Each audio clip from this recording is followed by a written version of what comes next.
Wake up, gamers, because you're listening to a Happy New Year's Big Thing to Mention with Dan and Bob Video Games. I lied! You're getting a big thing this week, but not next! Oh my God! Chris Wolfhard. We will continue to lie. And Dr. Agro. Mana Yud Sushai. Here on GigaBoots.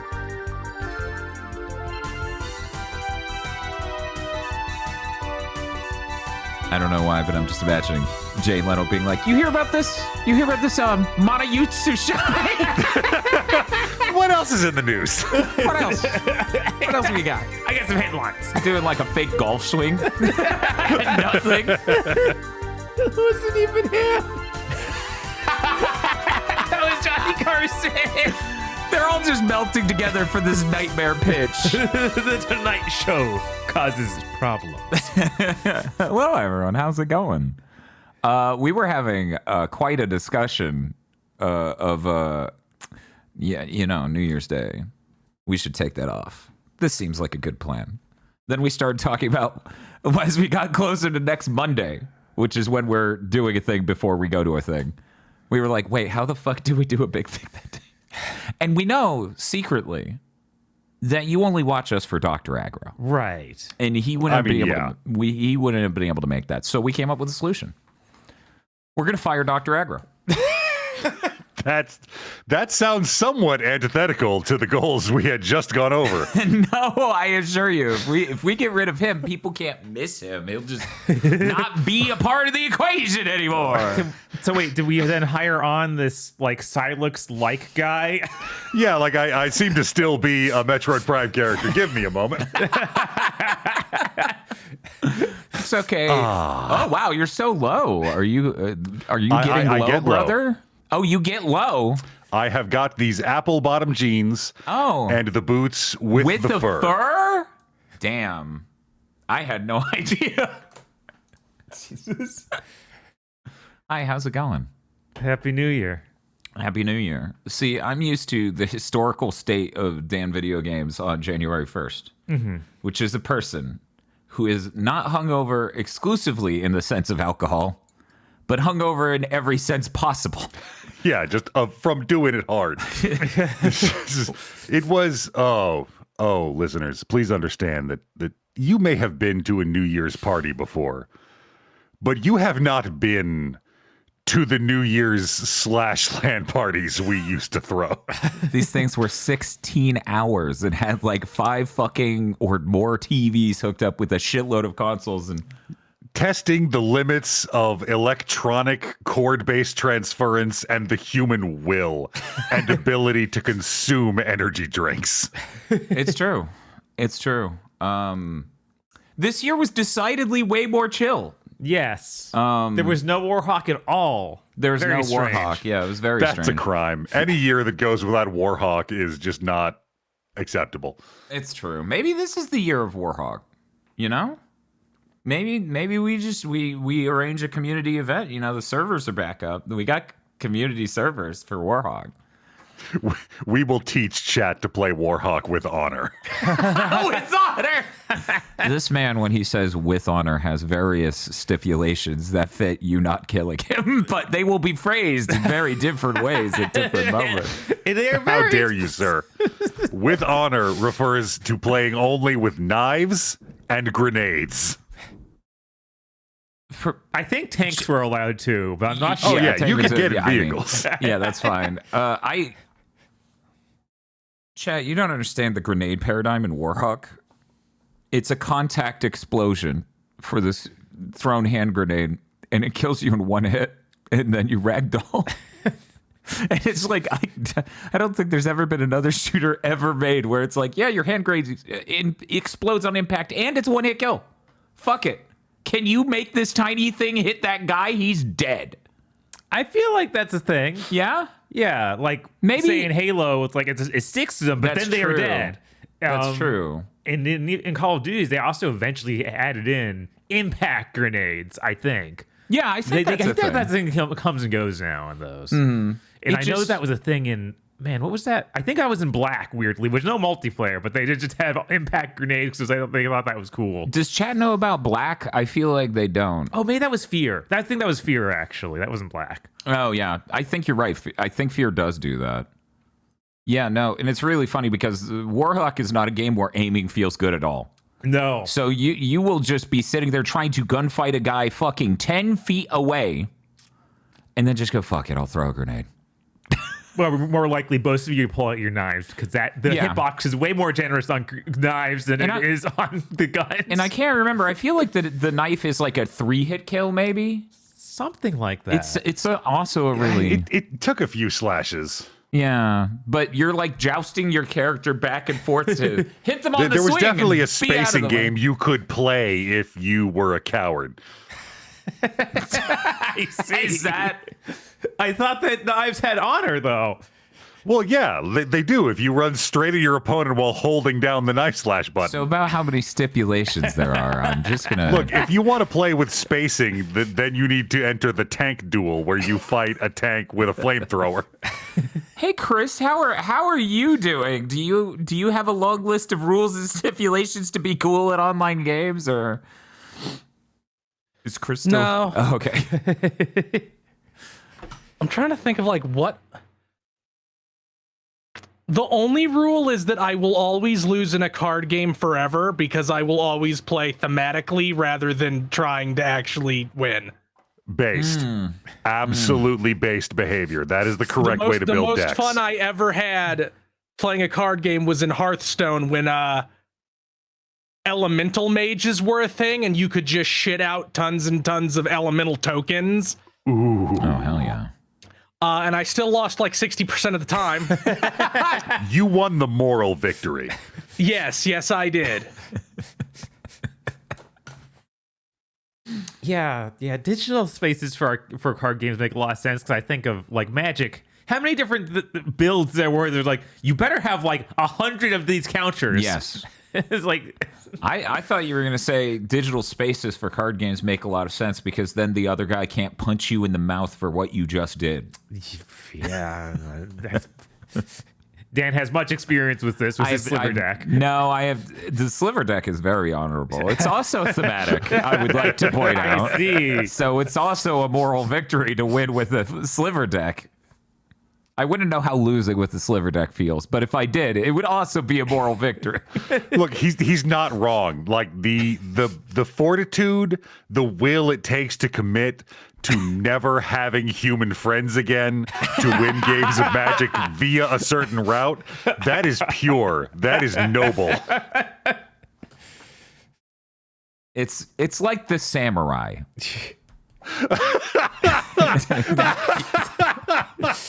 You may walk a lonely path, but you know you do it with honor and grace. Musashi Miyamoto be like. Yeah, I guess I played a couple video games since the last time we did. Like one or two. I want to see, hey Agra, have you been playing video games? I have been playing a video game. Oh, what video game have you been playing, Agra? I have been playing Octopath Traveler 0. Wait a second, that's not Metroid Prime 4. It is not, as it turns out. Huh. How's that going? Honestly, better now that I'm past the first 3 chapters. As the people to whom you have spoken attested, the story like turns on and is much better written now, and is like a cogent thing. It's still weak as shit that you're watching the cool scene and then one of the characters stops, leans around who they're talking to point at you and go, and also you create a character, right? You're the chosen one after all. It fucking sucks that none of your characters and honest, like there is this whole second story about like the town being destroyed and you rebuilding the town and going out and finding people from the town. That's really cool. That's also a cool story. It has nothing to do with the other main story the game is telling, and that sucks. And that's a product of what this game is. This game is, at the end of the day, a strange beast. of them pulling the gotcha shit out of a phone game and making a more regular game to release on consoles. And I cannot regret that I bought it. Because one, I'm a simple creature and this game makes the sights and sounds of an Octopath game and it makes my brain give out the good chemicals. And two, I am in favor of the fact that they did attempt to rescue a phone game to make a regular ass video game out of. I know one other reason you shouldn't regret buying it. Game code provided by Square Enix. Because this code was given to us by Square Enix. It's true. Yes. As I now reflect in this moment, I didn't buy this game. I should though. I should just go buy it. Even though I was given a code for it. Now that I've gotten past the first 3 chapters and the story that wasn't written by fuckheads turned on, I do now want to go pay for this game to support it because it's good that they did it. I personally feel tided over for the next regular Octopath game. It is. I keep thinking of how ultimately this game is going to shake out. How I'm in the broad story of things I will remember this game, and I think it is ultimately going to be that, wow, this game is a strange beast. Yeah. Because of its origin, because of the way it's made. There's a lot of cool mechanical shit they're trying, a lot of tweaks to the formula. Like in Octopath Traveler 2, you had characters who had jobs, and you could switch their jobs and bring abilities from their old jobs to their new jobs and mix and match. In 0, only your main character, your create a character, can switch jobs. Because it was a gacha thing with a billion characters, they're all locked to their jobs. So they have abilities, like after you buy all of their regular abilities, you can use your JP to unlock slots for active and passive abilities that are basically like equipment. They're items you find in chests or get rewarded for in quests. Weird. So, like, hit everybody with axe damage or do light damage to 2 random enemies. That shit you just pull out of a chest and can equip if you have slots for it. And I'm not sure yet if I like it more than mixing jobs, which I think rings as good game design. I'm not sure if I like that better, but it is very different, which makes it interesting. That does sound like that PS1 era of we made these pretty frequently, and we threw in a bunch of weird new mechanics. Right. How do you like that? Exactly. It feels iterative. Like they took this phone game and rebuilt it to this game, and they tweaked some stuff, and they tried new things, and it feels good that they did this. I am glad this game exists. Good. Because it was concerning like a few weeks ago. Yeah, no, I remember the things that came out of my mouth. I was super down on that game, and I was not wrong. No. About anything that I said. It couldn't be that yet again this year we've run into a game with a really bad opening. What the fuck happened this year? I don't fucking know, but man, that is the most 2026 or 2025 inspired new category. Like this, possible. like this game specifically cannot be a what was in the water. It can't be part of it. This wasn't like the other games. They just made a game and fucked up the opening. This game they cobbled out of another game. There are excuses. There are extenuating circumstances. I mean, those 2 of those chapters were fucking dog shit. There aren't extenuating circumstances for them. Why did you write that? What the fuck? I need to go look up the voice actors that were in it, because even the voice actors, I'm like, this is some mid-90s filler anime horse shit. How are you still doing these characters? Okay, I need to know which one of those first 3 villains they introduced are that bad. It's the might one. Really? The power one, yeah. His story is the worst. Incredible.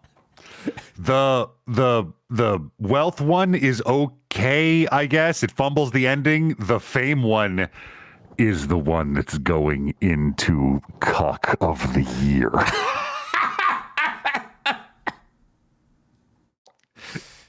If you know, you know. If you don't, please look forward to GigaBoots Game of the Year. There's always room in the cuck category. We have a lot of candidates this year. There's always A lot. room in the cuck category. How long until we get Take another a seat. voice actor in the gaming industry to be like, I'm really proud to be nominated? I tweeted about playing Endless Monday, and the creator of Endless Monday tweeted out of nowhere after seeing that I was doing that, just going, Game of the Year award winning Endless Monday on sale now. I saw that post. I'm like, oh God, are they just talking about us? The best part is I don't know, but technically that is objectively true if they only consider us. Yeah. They are an award winner. They in fact won many awards that year. We are as a river for our people. Did you have anything else you want to say about Octopath or any other games you played? I don't believe so. Like as I said, the story got better, even though you're not really in it. So playing it got a lot more fun. Mechanically, it continues to be fucking amazing. The front row, back row mechanic, the way they've tweaked it and expanded on it. I am excited to play the next installment in the series. Like, holy shit. This is doing what a weirdo sequel slash spin-off game should be doing.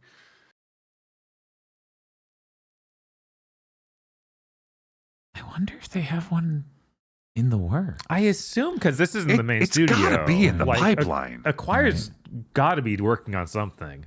You'd think, yeah. Huh. Oh.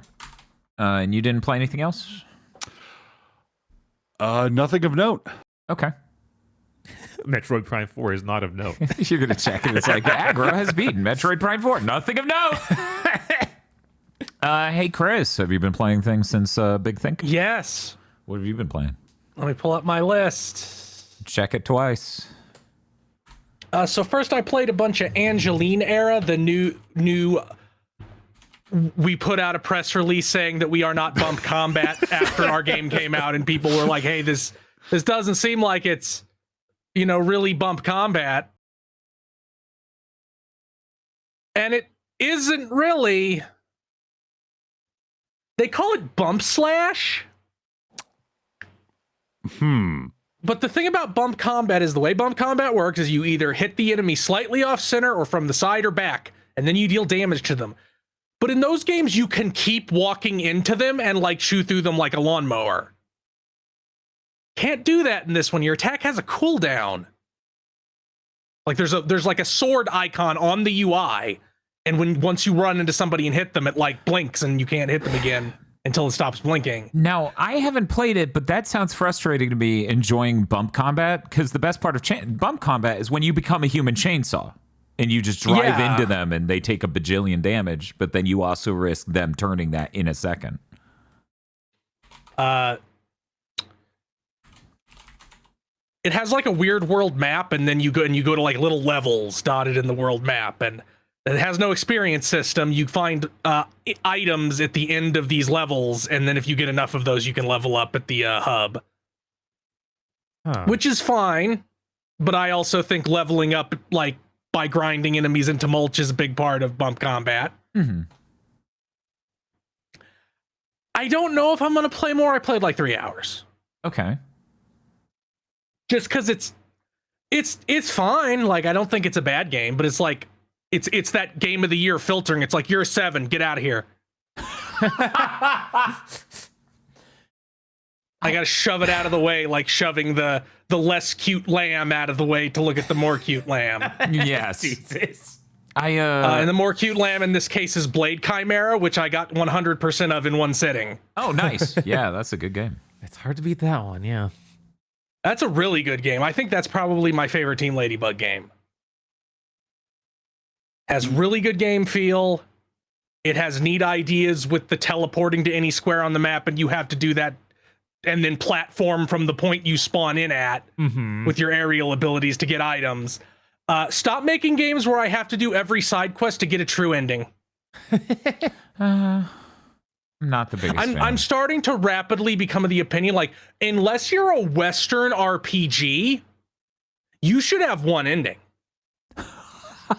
But Chris, Silent Hill has like 5 endings. Jesus. Silent Hill can also have more than one ending. But the thing about Silent Hill is the first time you get one. Mm-hmm. And Silent Hill usually doesn't have a true ending. That's the point where it starts to get a little bit annoying. Where it's like, you got the slightly worse ending because you didn't go find enough dirt. I would. Well, they didn't even give me the options and find enough dirt on the first playthrough of Silent Hill. That choice is Yeah, there is no choice in. there's no in choice Silent on Hill playthrough F. one. Like that playthrough one is you're stuck in that one ending. But I would say that felt like a bad ending. I mean, yeah. After seeing all of them, it's honestly one of my favorites. Really? Yeah. Okay. That's I cool. like them all on some level. I don't think I would say it's my favorite.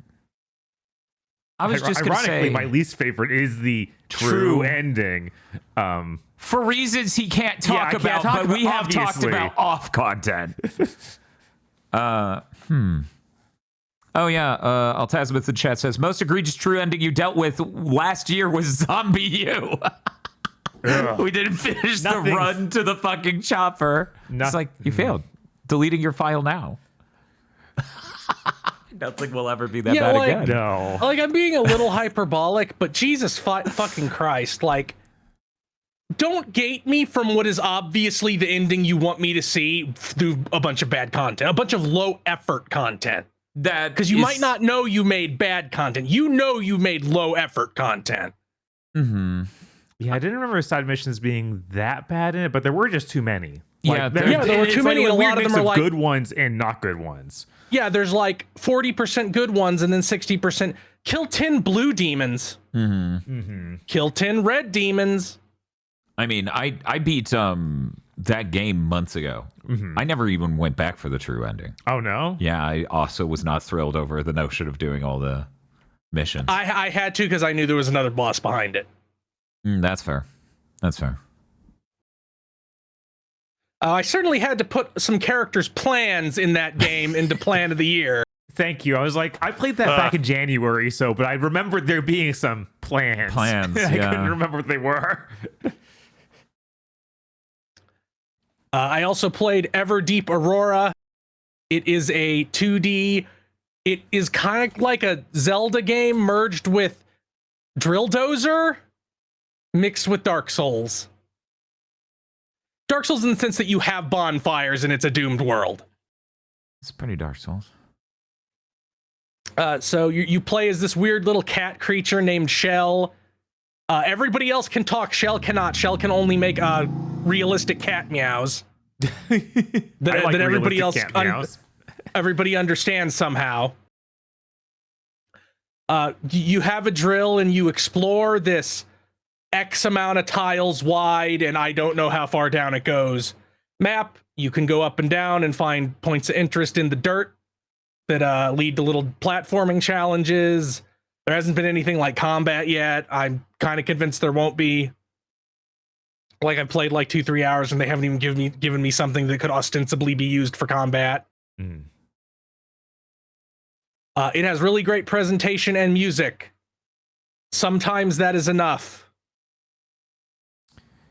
I know in the demo, the music would, like, there'd be no fade or anything. It would cut mid, like, track to another song really frequently, like just doing not even a screen transition, but just falling between or walking between two parts of one hallway. It'll be like, I'll jam the music together with it in a way that sounds horrible. I have not noticed that. Okay. That's very much like the kind of thing that gets fixed between a demo and release. Yes. Not so much gameplay problems. We've learned that maybe that doesn't get fixed between a demo and release. Uh-huh. But like technical problems usually do.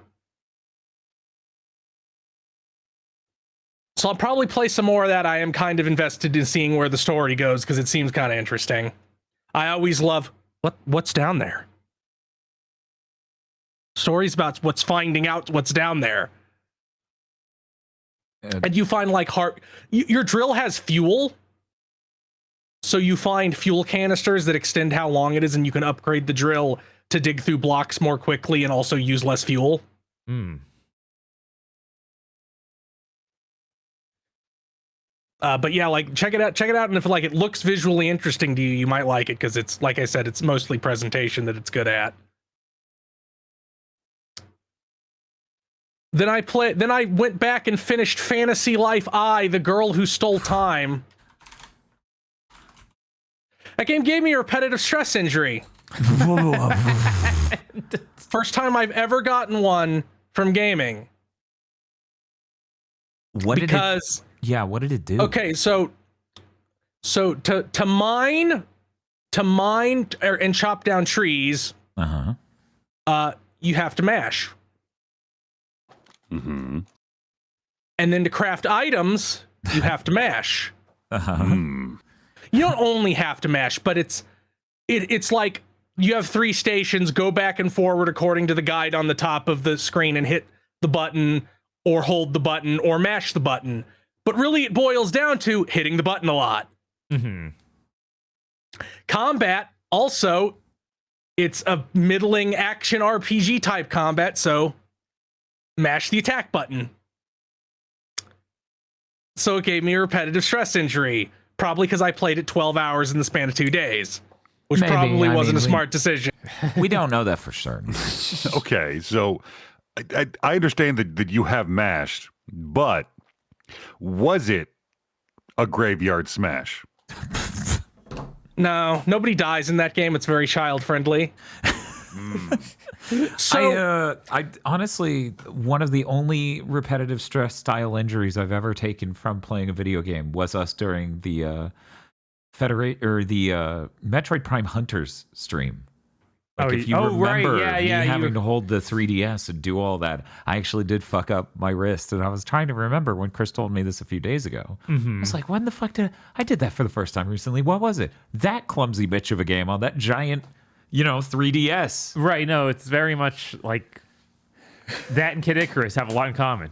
Yeah, I should have used the arm that we had, the articulating. Yeah, because I was Ripper. using that and didn't have any issues. Yeah, and I was like, no, I got you this. should buy the giant goofy shell that I had, and then that'll magically fix all the ergonomic problems. What we really need is knuckle straps like they have on the Quest 3 controllers. You could buy them aftermarket where you slip your fingers into the grips, and then you could like do that with it would just hold the 3DS. Okay. That would totally work. I was like, that doesn't sound any more ideal, but I guess it just takes the strain off your fingers and puts it on your wrist. Right. Then it's your whole arm's weight, and that's fine.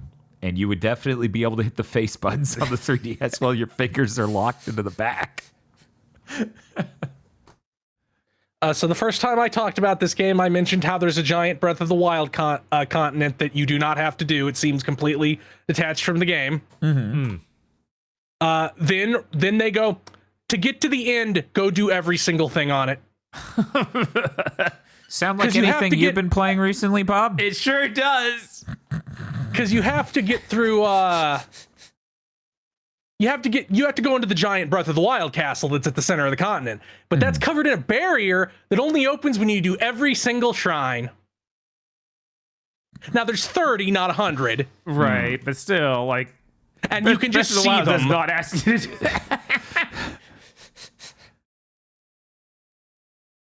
Which almost made me go, well, luckily I had already done most of them. If I hadn't, I'd have been like, this is where I stopped playing the game. There's definitely nothing like that in a recent Nintendo game. Nope. Nope. Mm-mm.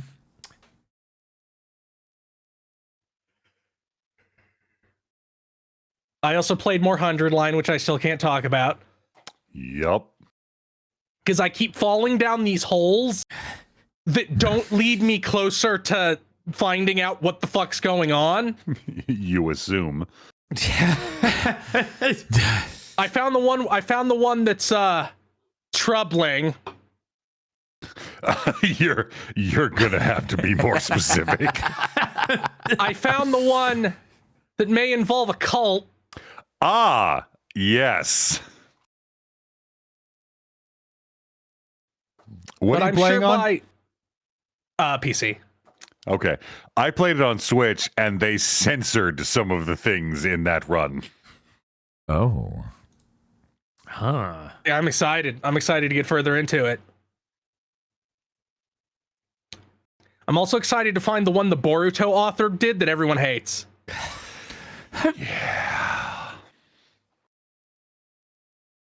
I think I've done like half of it. There's a lot.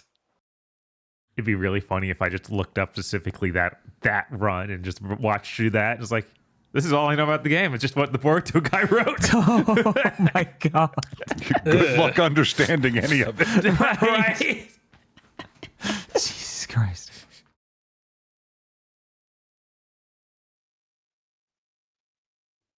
Let's see, did I touch it? Other than Look Outside, and the Endless Monday DLC, I am mostly through Goaty Cram except for the gift package coming to me that has Yotei and Death Stranding 2 in it. Yeah. I consider myself almost done with Goaty Cram because if I don't lie to myself like that, I will fall into despair. How long could 9 games possibly take? Right? So I took some time off to play Final Fantasy 2 and 3 because I'd never played those before. Ooh. I believe it's important for me to have played all of those. Mm-hmm. All the mainline ones, which means I now have to go back and finish 12. That's all I have left. Oh, cool. Good luck. I have tried that so many times. So many times. I played Final Fantasy 2 on the NES. Oh. Don't do that. Yeah, no. See, it's not even you have to equip items to characters for them to use them with the item command. And you only get 2. It's not even the weird leveling system. It's not even the terrible keyword system, because that was at least neat conceptually 30 years ago. It is the fucking fact that if an enemy dies, any other thing targeting it just whiffs. Like, it just gets wasted. Oh. Yeah, no, Yeah, I hate that. I've played Like games that- like that even to the PS2, PS3 era. And people still defend that. That alone makes those NES versions unplayable to me. Like, even I, who love when game mechanics just grind your balls into dust, even I'm like, okay, but like, can we just not be a dick about this? Right. I'm not even sure if it's that or like a limitation they had. Like, they couldn't figure out how to make that not happen. Some games do.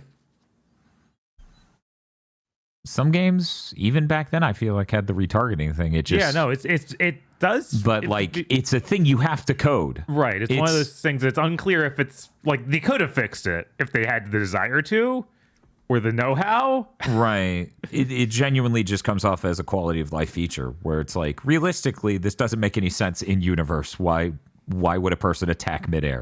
Mm-hmm. Like, this quite frankly makes no sense and just seems like a limitation of the industry and where it was at that time. But it was even weirder when, like you're saying, holdouts for generations. Where, I think Golden Sun 1 has that. That sounds right. I remember that being something like that. Which, when you're back on the NES, where the game still had a lot of like tabletop design inspiration, where it's like, what does a fighter do? He hits the attack button. Mm-hmm. That is, what do you mean other things? They're a fighter. They hit the attack button. Especially in Final Fantasy 2, where magic isn't very good. Because you have to cast a spell like 100 times to level it up. Mm-hmm. Mm. There are 16 levels to a spell, by the way. A lot, honestly. At least there's a glitch you can use to power level them, but it's like that's so stupid. Why that's so many inputs. You should have just made the game right. But I got through it. I love that the villain of that game is the Emperor, and the twist is that one of your friends became his Dark Knight. I wonder where I've heard that before. Unclear. I don't. It's a mystery. And then I played 3 on the Pixel Remaster version. Okay. Oh, okay. Yeah. How's walking diagonally going? Is that good? It's weird. I had to stop doing it because it like can't handle it. It gets like the Unity scroll stutter when you do it. Yeah, that makes sense. Did they ever port that DS version to Steam? Because they did that with 4. I think so. Yeah, I think the 3D version of 3 is on Steam. Okay. I think. Not that I'm suggesting Yeah, that version or anything, everyone's saying it is. because okay. that's what I quit playing. Yeah, I think both of those 3D remakes are like way harder. Interesting. I know the 4 remake is way harder. I don't know if the 3 remake is way harder. Probably isn't way harder than an NES game. Uh-huh. That game is strange. Like, it's the first one with a class system, but most of the classes can't do anything. So they have to make up a thing for them to do, reason for you to ever use them.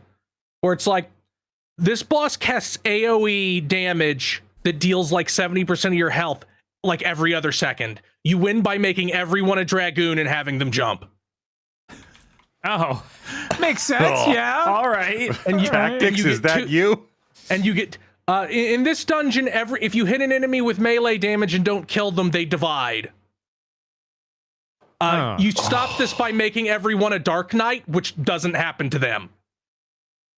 They don't have any abilities, but when the Dark Knight hits them, they don't split. Is there someone who explains this, or some way that the game lets you know? Yes, NPCs will like NPCs in nearby towns will tell you. I hear that if somebody faces this monster, you have to make everybody a dragoon and jump. Weird. I mean, I guess that's neat. I wonder if that's made a lot more clear in this version than it was in the original. Maybe I have to imagine that there was, because I can't imagine they added in these NPCs. They're very NES style NPCs, like with their placement and the things they say. Okay. So I have to imagine they were roughly equivalent on the NES. Yeah, we didn't actually get this one in the States, so we wouldn't have a No, bad 2 and 3 we translation only version. got. Yeah, there's a bad translation version of 2. There was a localization prototype that leaked. Oh, okay. So you can play that if you want to not know what anything in Final Fantasy 2 is.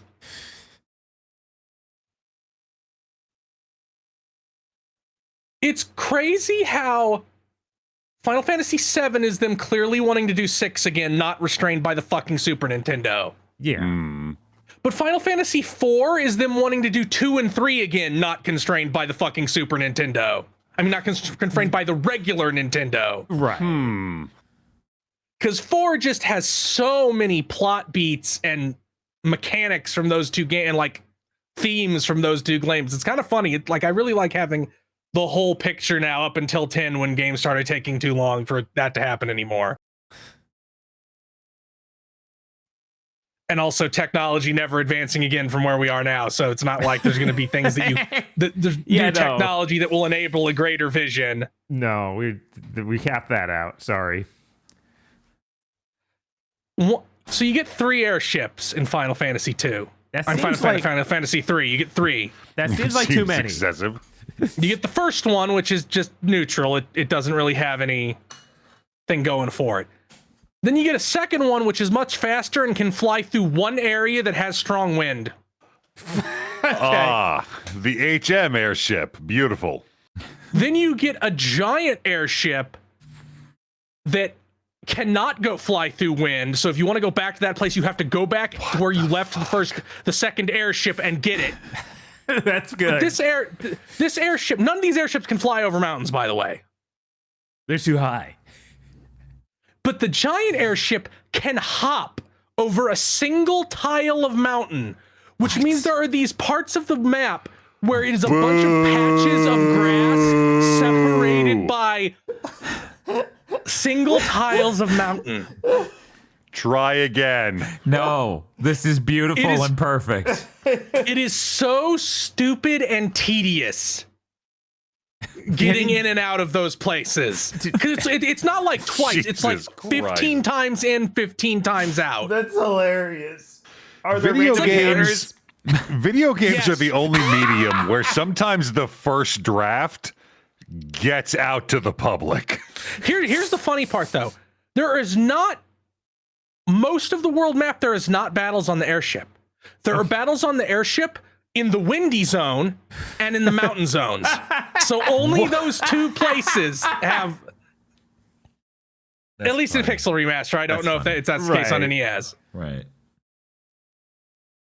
Oh, that's very funny. Bob would appreciate Final Fantasy III because at the end of the game you unlock the final dungeon, and inside of the final dungeon is the way to a bonus dungeon called Eureka the Forbidden Land, or I think Eureka the something like that. It's just a big armory with all the super weapons in it. Ooh. And also the super spells. But at the end, you get access to the two ultimate classes, the ultimate magic job, which is just Sage, which casts everything, and the ultimate melee job, which is Ninja. Incredible. The pinnacle of human achievement. Does this game have characters? Because in the 3D remake, No. it kind of didn't. Okay. Yes. They have more characters in the 3D remake. No, it didn't. They got shit in this. No, you'll be surprised at how much less there is in this one.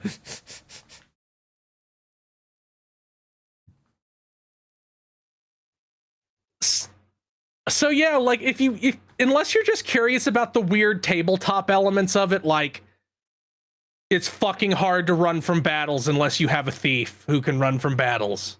The thief can also see hidden passages.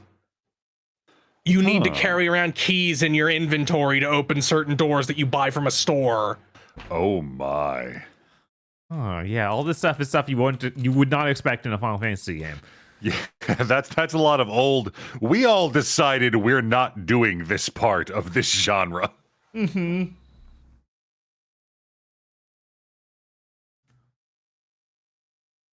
I also played a bunch of Super Mario RPG ROM hacks. Okay. Oh, Actually, I only played two. I forgot to get to the third one. But I anything played spicy. Here Come the Koopa Brothers, where in the main character, my. it is an entirely original story with all original enemies and all original environments. Wow. You know, made of recolored versions of the environments in Super Mario RPG. Okay. That's more moderate. And you play as the Koopa Brothers from Paper Mario, the fucking ninjas, the Ninja Turtles that you fight at the end of the first chapter. Jesus Okay. Christ. Weird. I didn't finish it because, like many of these, they don't really understand how to make something hard, like without it just being insufferable. Or it's like, well, I've never missed a timed hit ever, so that means the active frame from all of them should be 1. Yup. Also, the area design was really amateur. Like, I'm talking like 1998 Doom fan hell map yeah. amateur. Nice. The other one I played is Super Luigi RPG, Ooh, finally his time. It's his time. which I think it's funny because it starts with a framing device, which is Gaz, the kid who owns Geno, has cornered Mario and Luigi and is telling him his fan fiction. Telling them his fan fiction, and that is the game. Oh, okay. That's pretty good. It replaces Mario with Luigi and Peach with Daisy. Good. Are they just also recolors recolors of the- Mario? Yes. Okay. Luigi's an original. Luigi, they touched up Luigi's face to make him Okay. like longer. They also recolored the other 3 party members. Like they're all the player 2 versions of themselves. So it's Beano and Yes. Ballo. Uh-huh. Yes. They changed everybody's moves. Like all of their special moves are different. And many of them do different things. They completely redid like the element system and the status effects. There's a lot of there's when they explain the status effects to you, they're like, Scarecrow was breaking the game, so we just took it out.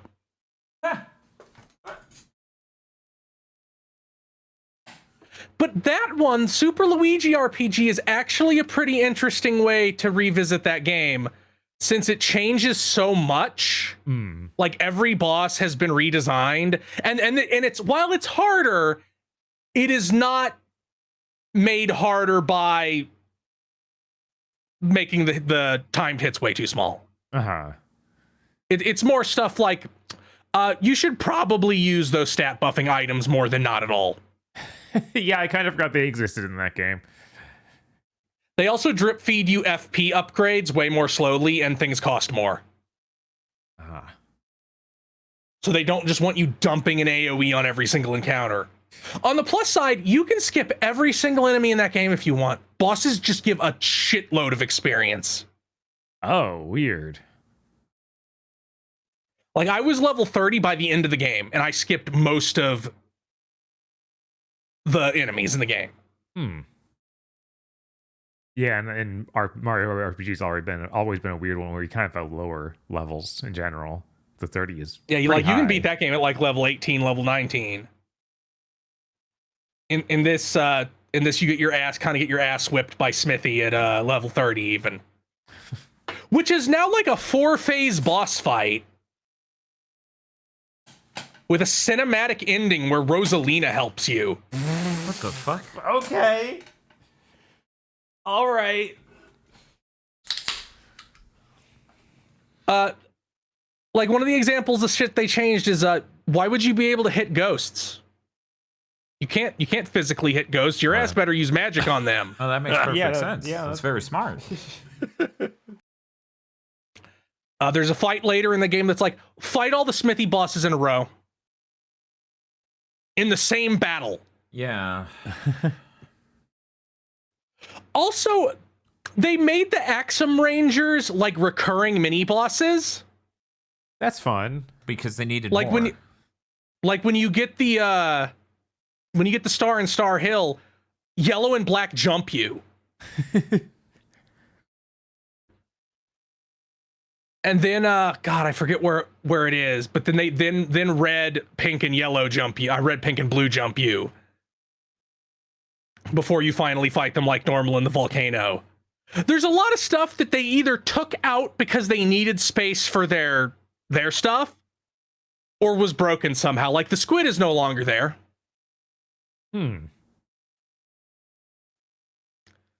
Some bosses don't have mechanics they had in the base game, like Mac doesn't do the thing where he'll jump up out of sight and then come back down. Johnny doesn't challenge you to a duel anymore. Why? I don't know why. He does come help you fight Eurytovich, like he is behind your party with his overworld map sprite, and he will do attacks after like each round. Huh.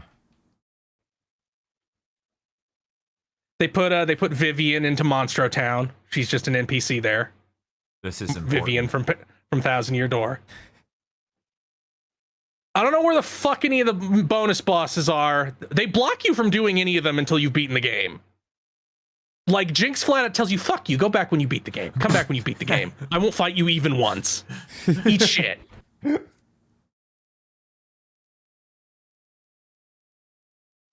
Also, they made all the numbers. They didn't make the level cap higher, but they did make all the stats higher. Huh. Or HP, at least, they made higher. But yeah, if you like Super Mario RPG, go ahead and play that version at least once. Like, it's an interesting remix of the game. And what was the name of that version again? Super Luigi RPG,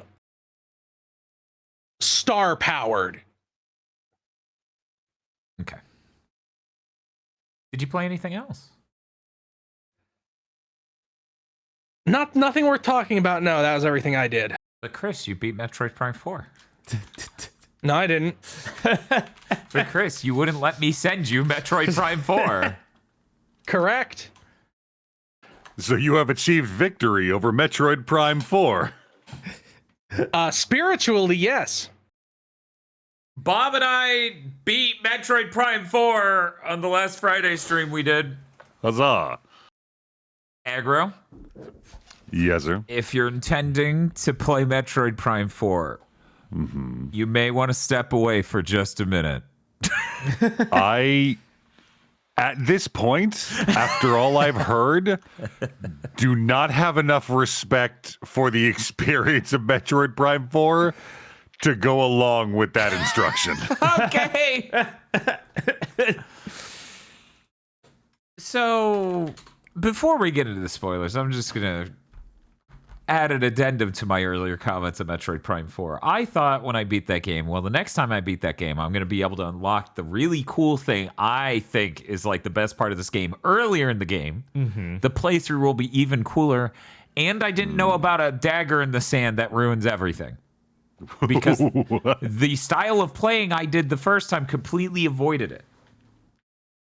With that said, I think we're heading into spoilers. Anyways, let me just... Hey, welcome to the spoiler cast for Metroid Prime 4. How's it going? Oh no. A spoiler cast? Did you know Metroid Prime 4 is so bad that I've literally seen every human who streamed it make multiple different tweets afterwards of, man, I'm still thinking about how much that sucked. That story is so bad, it cut to credits and I laughed. And I went, we have to stream this. The audience has to see Bob's face when we hit these story beats all in a row. One Cherry Scampers did a very good summary of the plot of Metroid Prime 4. I'm just going to go with that because, I don't know, I feel it works pretty well. Silex confronts us with the question of, what if a guy you didn't know was an angry dickhead, but then he fucked up at work and became an angry dickhead, and then at some later point became a wizard for no reason? Most of that summary is not available unless you bought the $30 amiibo or scanned everything in the game. Oh, no. What? Silex, the antagonist of Metroid Prime 4, And possibly 3. I don't think so, but they... I mean, I saw Prime 3's secret ending now, and he was just there. He didn't do anything. He was just like, "What's up?" This is starting to sound like they had a plan. There's an interview with Nintendo Japan about their plan. But first, Silex is on screen for maybe at most 3% of this whole video game. Yeah, that's a generous estimate. He doesn't seem responsible for most of what happens in this video game. There are countless things that are confounding even after you beat it. Wait, at what point did all of these Guardians fuse with Metroids? That was the thing that Silex was doing before everyone got teleported to this planet. What? I don't think a single end of this game really makes a whole lot of sense with what they made the point, which was Silex. It's really bizarre. Is he a red herring? No. No, there's nothing there. Yeah, no, he is ostensibly shown is the major villain at the end of the game. Yeah. But literally doesn't make any sense, and there's no reason for you to care. Agency. Yeah. In a way that's at all measurable for... No, he's just What there. did he do? He was there.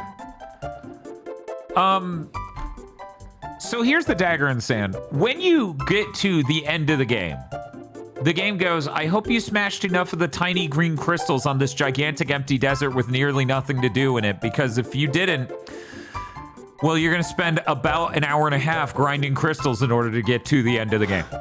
Oh, no. And to make things worse, they only give you the ability to unlock the biggest chunk of crystal at the last step. Yeah. So most of going around crushing stuff in the desert, it's like you're not even earning much. Not compared to what you can do at the end of the game.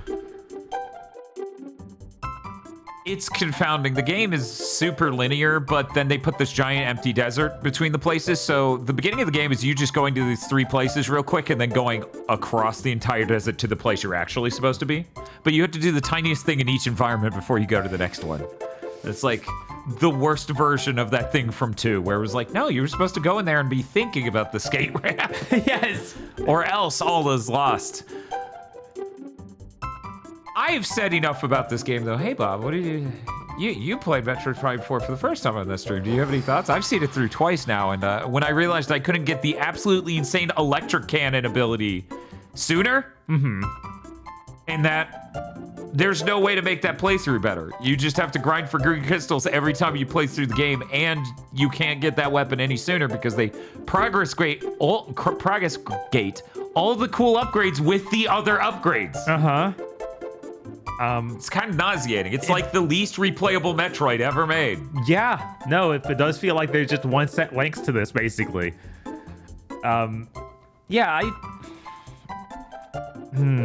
I was astonished that the last quarter of this game or so, it completely ceases even trying to be a Metroid game. Oh yeah, 100%. Completely drops that, becomes entirely linear.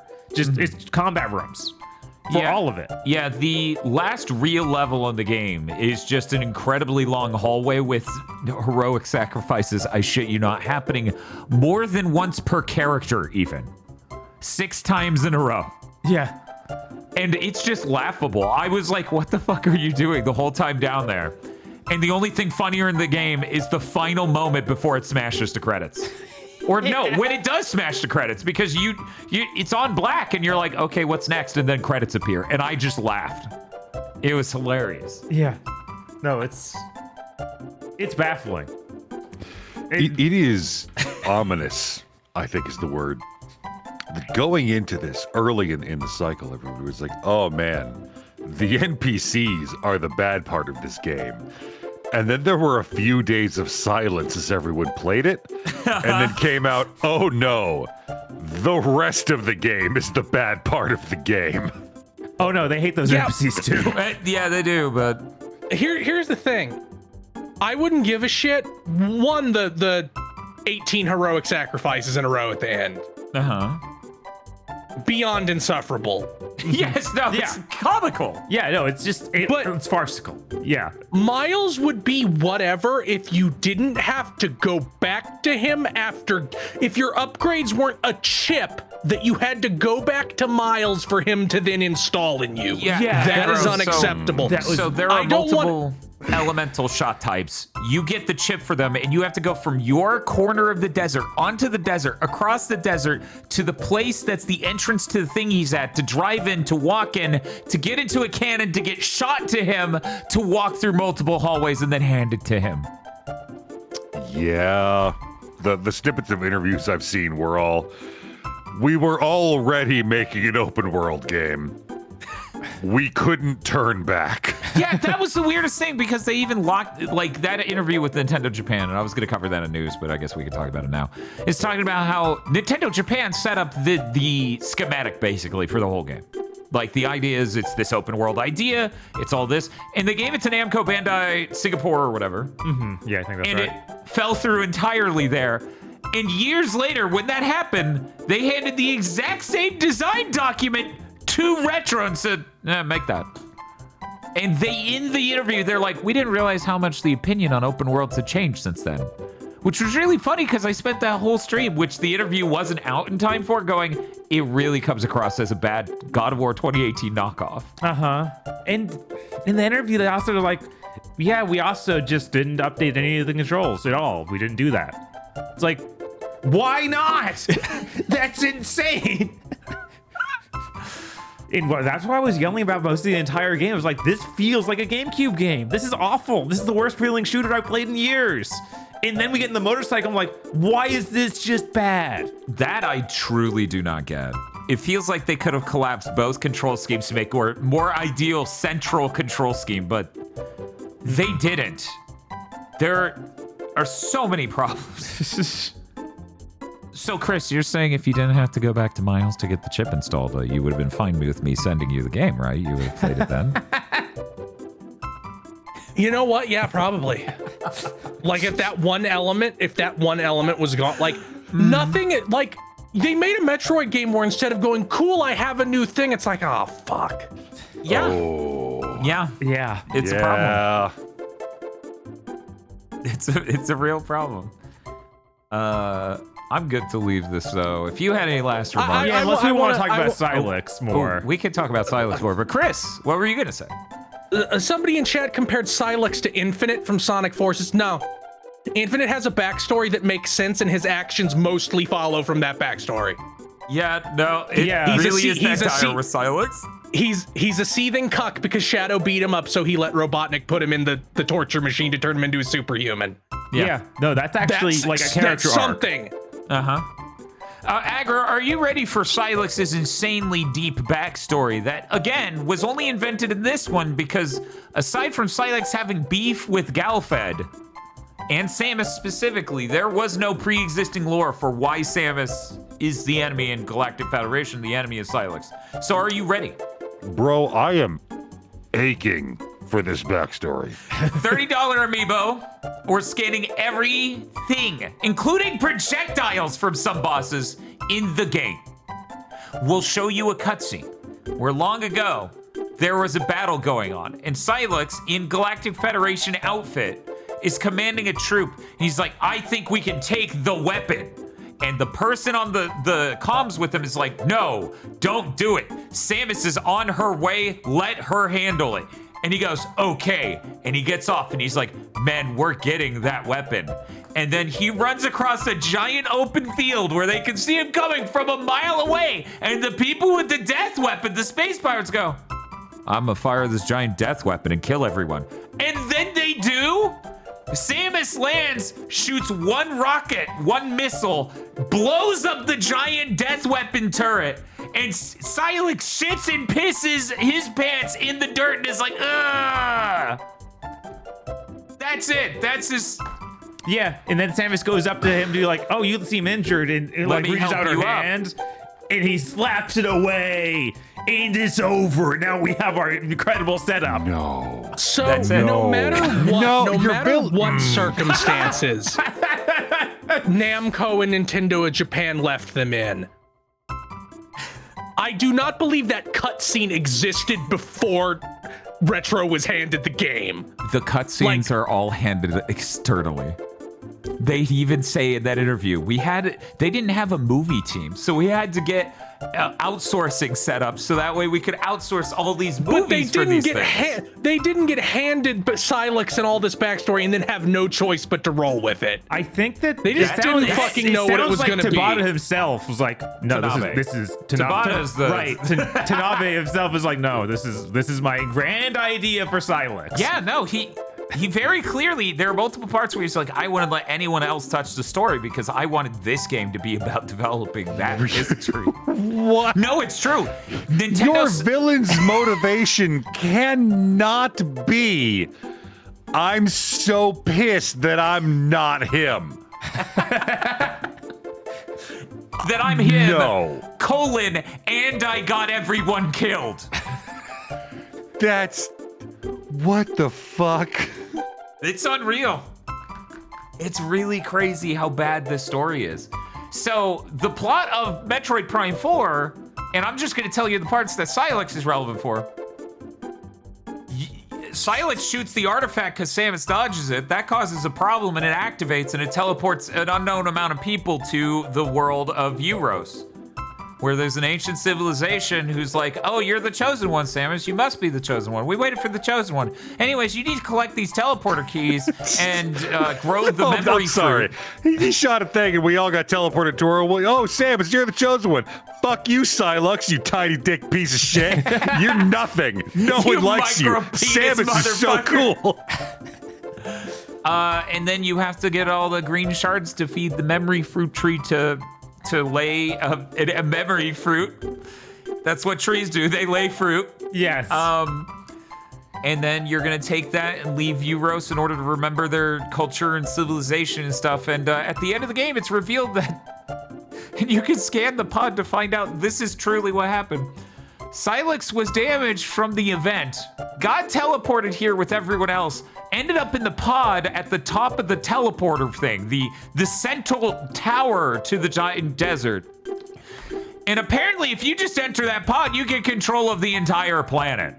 It's a Bacta chamber, but apparently it just lets you have control of the entire tower. Yeah, for no reason. It's like, yeah, some random super injured guy that we've shown in here as a heel, he should just control everything.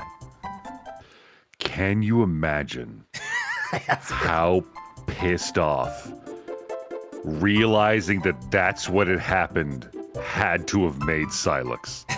Yeah. They all got transported to this planet.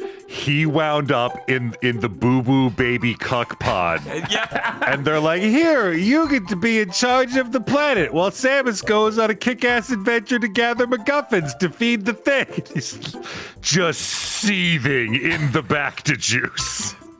I think it's funny because he's the farthest from this explosion. It makes the least sense for him to be an It's really bizarre because we only get like Well, 5. he's such a little bitch. Right. But I guess He's very Miles sensitive, was stronger. Bob. He's very sensitive. Miles didn't get hurt much, but Silex, he was definitely injured. And then you get the most Chuny-ass, un-Metroid-like fucking battle between the two of them as you and Silex fly through space and time and he gets energy tentacles and all this absolutely insane shit as you fight on, like, Saturn's rings Yeah, it makes no in sense. space. It's so fucking wild. I was laughing so hard playing this. I've heard more about Silex in the last 10 minutes than I have in the rest of my life, but I've seen his design, and I just want to reiterate, could have been him. Could have been this guy. Yeah, it's true. That's true. It was Silex. No, they went with Silex instead. Weevil? No. God, no. Silex. Yeah, so that's the plot of Metroid Prime. Oh, wait, I guess since we're really in spoilers, like no one who wants the game to not be spoiled for them would be okay with anything that had happened. So I might as well go the full distance. Okay. What? At the very end, so Silex tumbles out of the cuck chamber, the cuck pod, and he gets angry, and Samus and the Galactic Federation people have a fight with him, and they're all defending each other. They activated the teleporter, but Silex shoots you once, and then it undoes this ornate transformation that the teleporter tower was gonna do to get you out of there. And then you do the battle, and you're healing your friends, and you're doing the battle. And then Silex tackles you through a space portal. You go into space, you do that shit I was talking about. But then you end up back there and Silex doesn't because you kicked him off of the Stardust ring and he fell into space and you got back and he didn't. And you start activating the teleporter again and then he comes out and he shoots you one last time. And they have to make a heroic sacrifice where all of the people who've already been sacrificed 1 to 2 times each for the heroic sacrifices in the mines are now they're taking off their helmet and they're looking at Samus and they're like, leave, Samus, leave for us. It's a hold back Silex. Like they all literally are like have holding him 5 down of them because he's so holding a limb. strong. He's so strong that 5 different people have to hold a different limb. They found a 5th limb to hold. And they all just have an emotional moment as they look into Samus's eyes and they're like, leave, Samus. And she hits the teleporter button. Or you don't push ZR and it blows up and it makes you redo the boss battle, which we found out on stream. So I This did see boss that battle clip. was like 15 minutes. Yeah.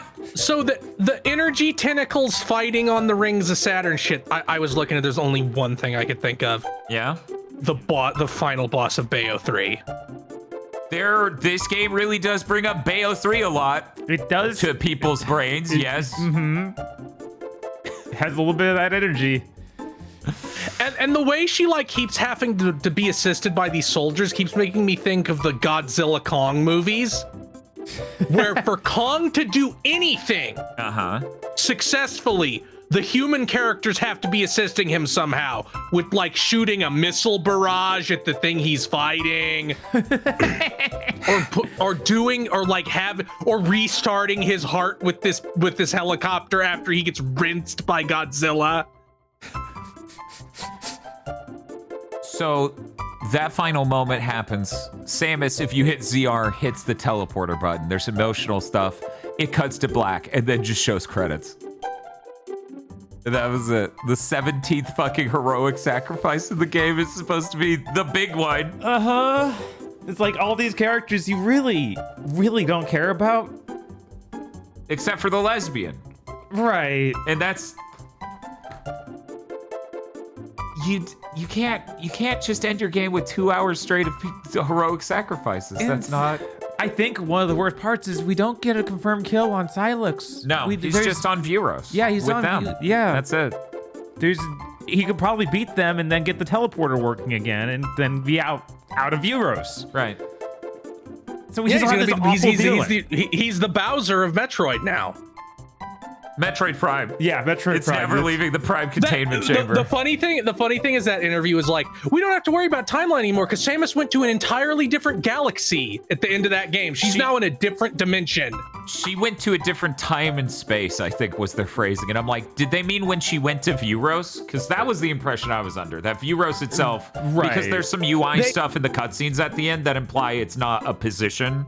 It's also some other layer of extrapolation in coordinates, not simply the X, Y, and Z. The way they talked about it, though, was specifically, now we don't have to worry about it touching normal Metroid anymore. That's so fucking weird. Yeah. There was also a comment of like, oh, this is between Super and Fusion, I think is what they said. I was like, what? Yeah. Okay. There are Metroids in it, so no, there's not. No, it's not. I know, right? That makes no sense. Yeah, no, it's... It just doesn't seem like there's something he said. You know what they should put Silux in the next 2D Metroid, and he dies in the opening cutscene to a parasite, Yeah, that sounds good. to one of the X parasites, and you never hear talk about him ever again. That sounds fantastic. No, they can't do that because then this dude will come back and be like, that means I'm Silux X. now is Silux all of the X. parasites. He could be Silux X. Yeah, Ooh. because this is such a cool character. I'm gonna take us out of spoilers. Yeah. Not to go back a little bit, but no, they don't get credit for that lesbian. I'm sorry. Like, this game came out and Nintendo released a better game with lesbians this year. Like, same publisher, Pokemon. Oh. Yeah. I haven't played it, so. Yeah. Okay. Like, I'm sorry, you don't just, okay, we hit the pandering box. We didn't try though, but we touched it, so now we get some credit. No. What are you talking about? People, look, they just want Samus to This get isn't with other girls. 2007 anymore. This fed a lot of people. That's all I'm here to tell you. All I'm saying is that if you're surrounded by restaurants, you don't have to accept the gas station. Not a gas station with like a grill. I mean the microwave fast The break rollers. burger from the... Yeah. No, not even the rollers. The pre-made burger in plastic wrap from the refrigerator that you can put in the microwave they have. I actually ate a weird food, and I brought it to my New Year's thing because I wanted other people to eat the weird food. Just wanted to show it on camera real quick. It's kind of hard because it's so bright, the saturation's being lost.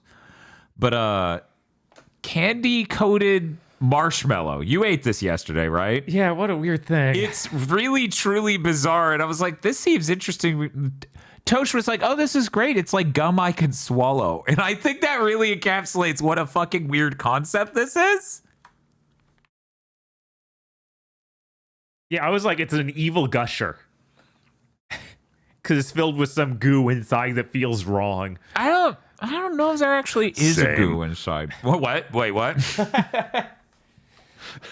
I too am filled with an evil goo inside Oh my that God. feels wrong. He just repeated it when I said what. That's not what that's supposed to be. I'm trying to shame him into being silent. I the will fuck? not be silenced. My evil goo must be known. Hyphen Silux. God. We're not talking about it No, anymore. we're not talking about it anymore. Spiff described it as an eviler circus peanut. You know the candy? Circus peanuts? Is there an alternate end to that spectrum? I guess Like, we've I moved feel like the circus fucking... peanut does not have a platonic ideal. It's just a circus peanut. I guess you it need to try exists this. in this mortal realm as it is. I guess you got to try this so that way you can realize you weren't where you thought before. That was, in fact, ideal. God, yeah. No, Didn't you say you paid way too much for these? Yeah, because I saw it at a gas my station. I was God. like, this is such a bizarre thing. I want this at my New Year's party so people can eat it and make faces.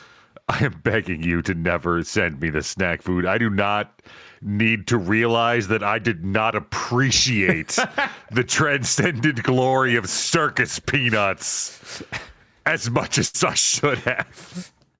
Yeah, that's a pretty fucking high bar for miserable food. Anyway, yeah, Metroid Prime 4. It's now in Agro's possession. Please enjoy. Yep. I'll get around to it, maybe. Bob. Yeah. What have you been playing? I played too many games. Oh, well then. But have you considered not? I finished Pokemon Legends Z to A. Okay, there's something that keeps coming up in way too many cutscenes. Chris probably remembers this. Yeah. Chris, why do they feel the need to show me Zygarde's glowing green butthole? Zygarde? Yeah, Zygarde. That's like 50% of the cutscenes in this video game. Zygarde is a dog, runs up, and then it's just butt is right in the camera. And Well, they're doing the thing that's in a lot of games where they'll like frame it like at waist level of another character, and then you're like seeing the scene in the background, but it's a dog. Uh-huh. So you just see this dog's glowing green butt. Yeah. It's weird. I would simply not do that. You wouldn't put that all over your game? I wouldn't put that all over the game. I'd probably position the dog differently, or maybe not. Maybe the have camera? Maybe not have the growing green butthole. Just change that one part of the design. I don't. Bob, I have Googled this. Uh-huh. This tasteful hexagonal patch. Yeah. I feel like you're misconstruing the glowing green butthole. If it weren't so predominant, maybe I wouldn't think about it. And then that's Bob. It is pretty prevalent. It Bob's is. like, I don't want to have to reframe my appreciation or lack thereof for the glowing green butthole. I don't know. Like, I think he's right. Like, this didn't need to be here at all. This was put here with purpose. So that's at least 50% of the cutscenes of that game. Okay, cool, great. That's awesome. It is the same color as his scarf. I should buy a scarf like that. No further questions. Okay. Yeah. I still need to go do the post game because finishing the game just leaves the entire angles of the story they haven't touched on at all. Oh.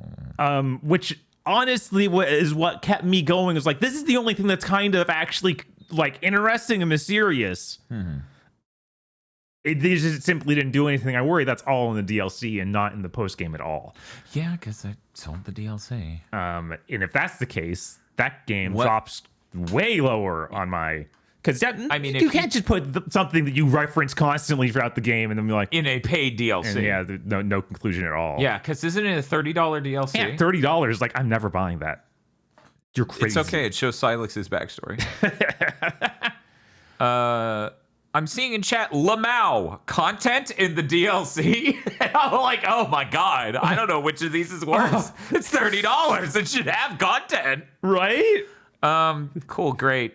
Yeah, I'm seeing other people that's saying there's nothing majorly plot important to the main game in the DLC.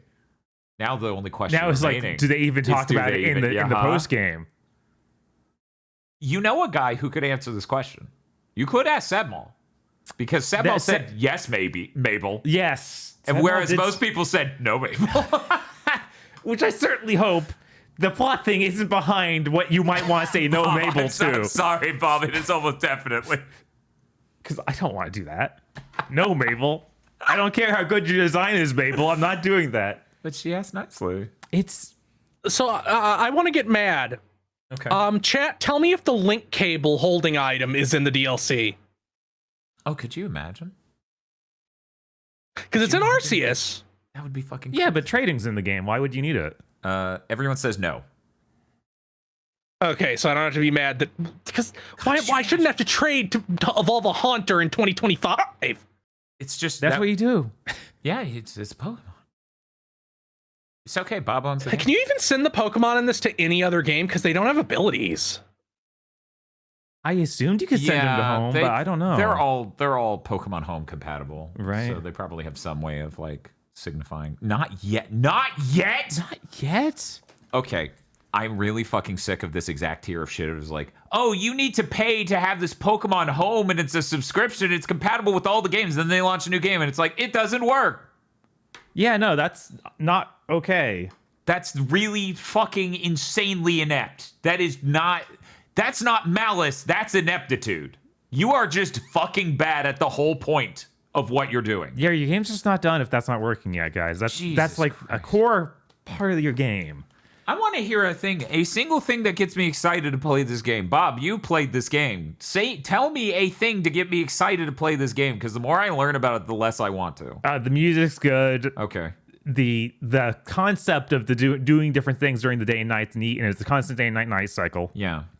At night, there's these different zones they like mark off part of the city for you to go do battle in, and when you go do that, there's like neat little things of like picking up missions that let you get points in it faster, and the whole thing is to go up a rank. You need to get a certain amount of points, and then you go do a special battle. Bob, I'm just going to point out, and maybe I'm bringing something to this. This wasn't your intent at all. I was like, get me excited. You really started just like autism pigeonholing me. You're like, so there are points, and you get the points to go up in the rank. Look, I feel like this is the only part of the game I like.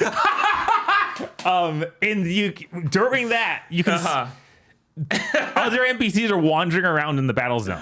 Yeah. And the entire point is to sneak up on them and attack them from the shadows. Ooh, wait a second. This game might feature a shadow assassin? And it feels so dirty and horrible to be like, no, I've killed your hunter before you even attacked. That's really fucked up. Yeah. Okay, thank you. I'm trying to think if there's anything else that's legitimately hype. And I feel... Tell me about that butthole. You see it a lot. The character designs are really good. They have some fun interactions with certain characters, like the maid and high class lady. They have a lot of fun things with her, where she's rich and very privileged and will get quite upset with you. Yes, she is just a psychopath, basically, who invades a lot of things you're doing. Okay. Yeah, you're having like a team meeting, and then they just cut to her sitting there at the table. You've never met this character. Hey, Aggro, what's up? What's up? No! This is my butthole. No, don't! It's very important that you see my butthole. Bob, are you happy about what you've caused? This is my fault. No, I'm pretty sure it's your fault. You're the one who made this the Butthole Roundtable podcast. Like this isn't like an underbelly coloring carrying over to the butt area. No, it is This not. is just a hexagonal butthole patch they have stuck on this design.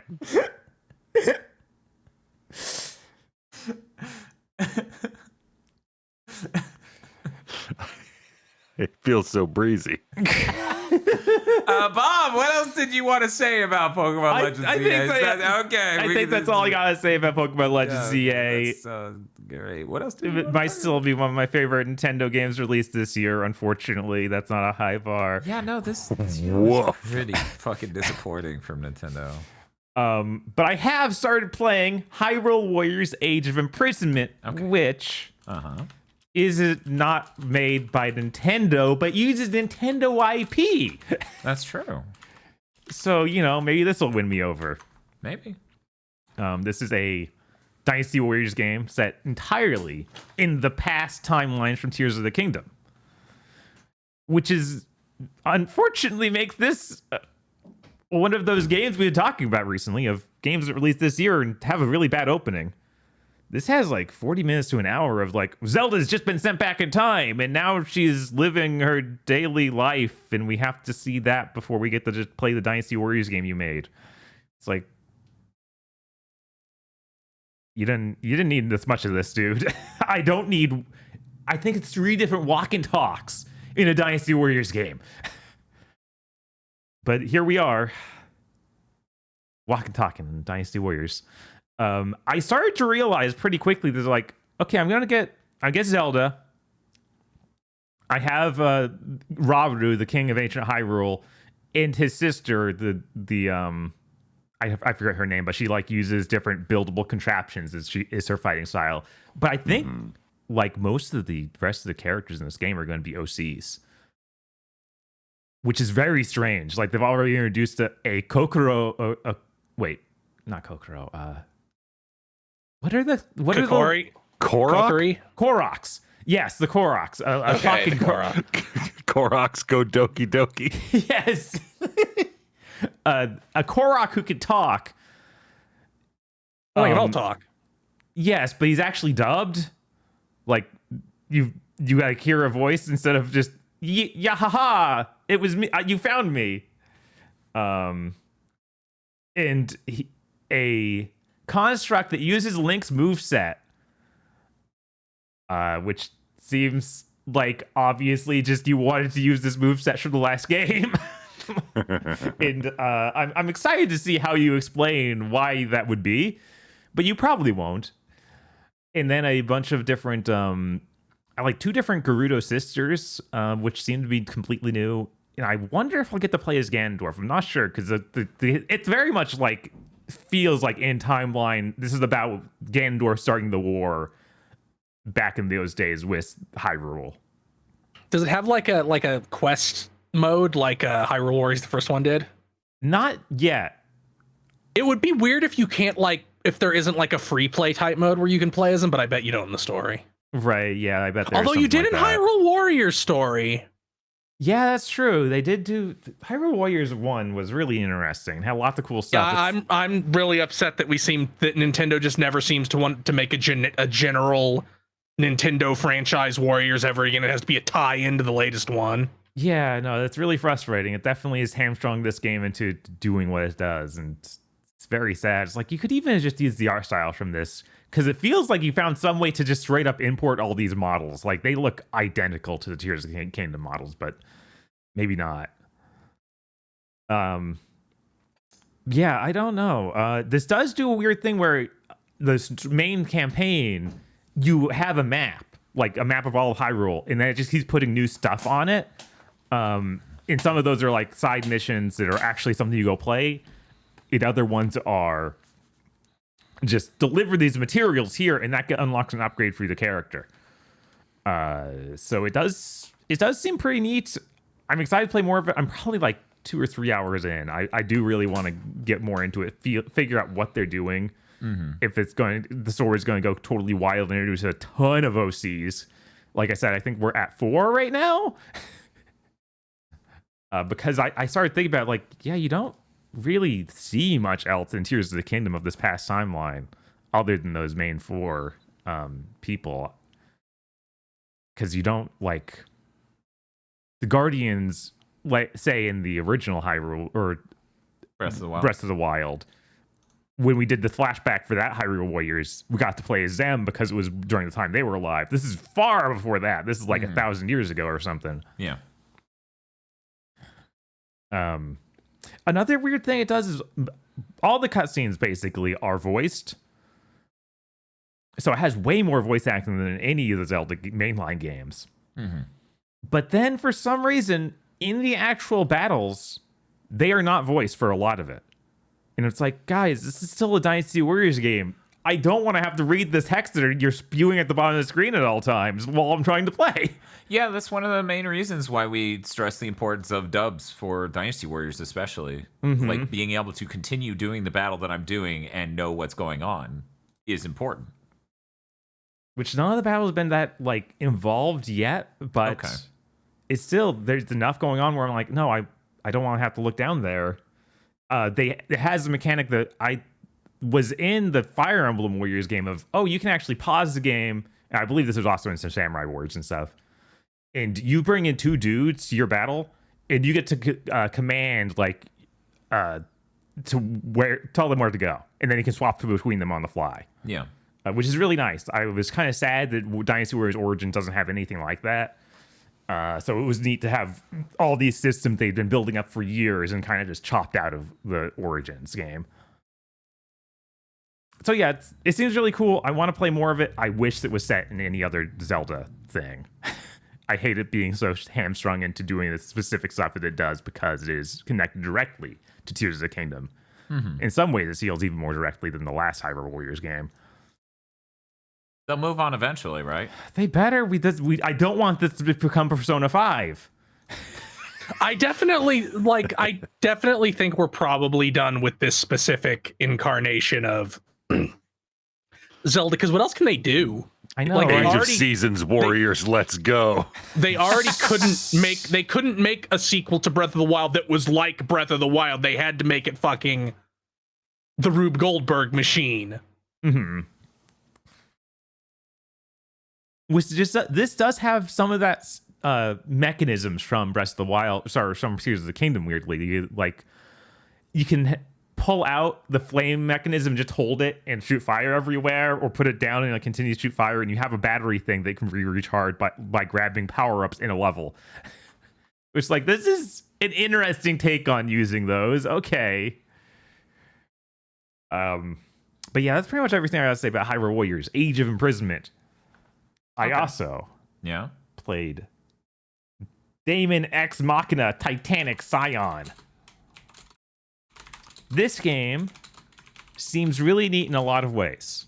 I talked about a few months ago of how it's moved from being full giant robots to being more like hard suit mech suits that are very much only a couple feet taller than regular humans. Mm.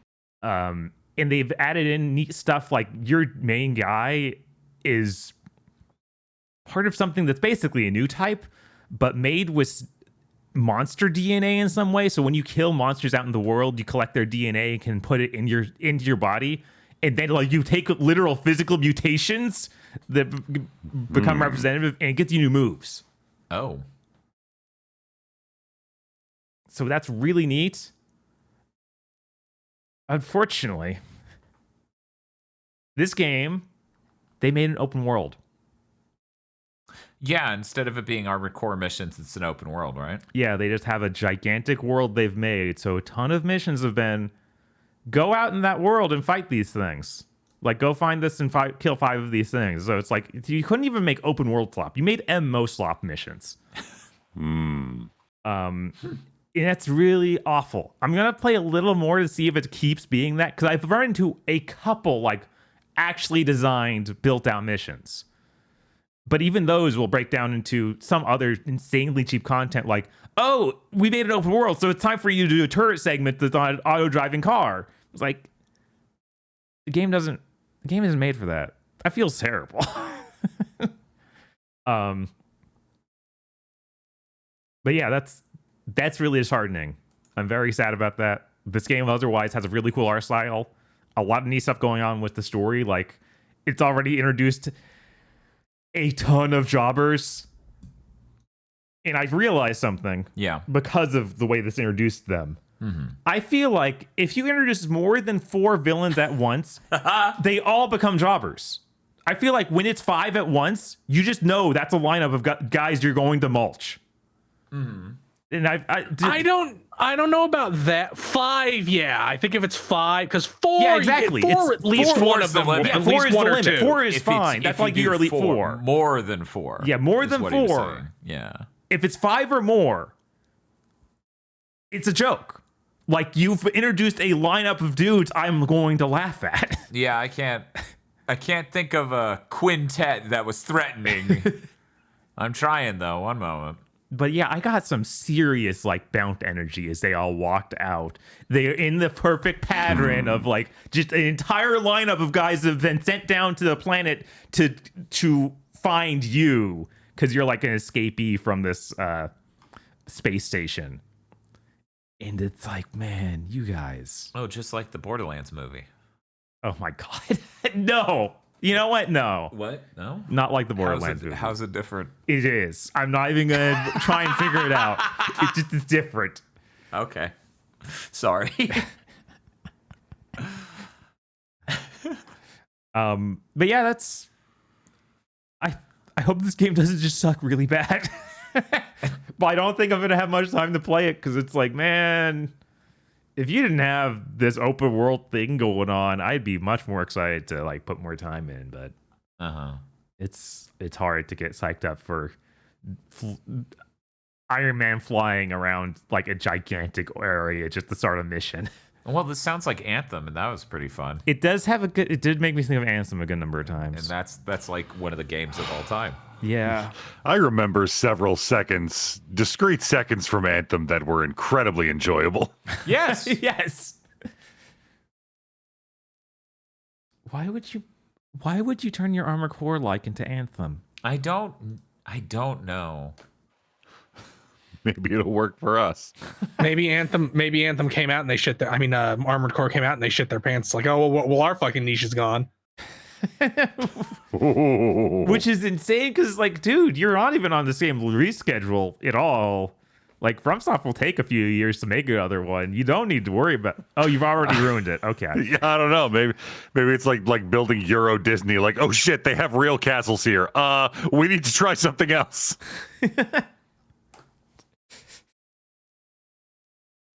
Is that actually a thing they considered? Don't ask me to parse what goes on in the minds of Disney Imagineers. Okay. That is a far shore and a rocky one. I also tried out Eartheon. Yes, the what's the name of the developer? Whatever. Ancient from Yuzo Koshiro. Yeah, that's the Genesis shmup, right? Yes, it's a straight up a Genesis game. Did they release this in a way you can play it on a real Genesis? I think they might have sure limited run. Yeah, I'm pretty sure they released an expensive cartridge. Probably. This game's really neat. If you like old school shmups, I started checking it out. It's got a really neat power-up system where you have a bunch of different weapons, and you can hold. When you start out with only having 2 slots to hold weapons, and then between each level, you can upgrade your ship in various ways. Some of them let you carry more weapons in. Other ones just increase your shield and power of your main gun, and that sort of thing. It looks great, like really nice pixel art, runs smooth, has a good soundtrack.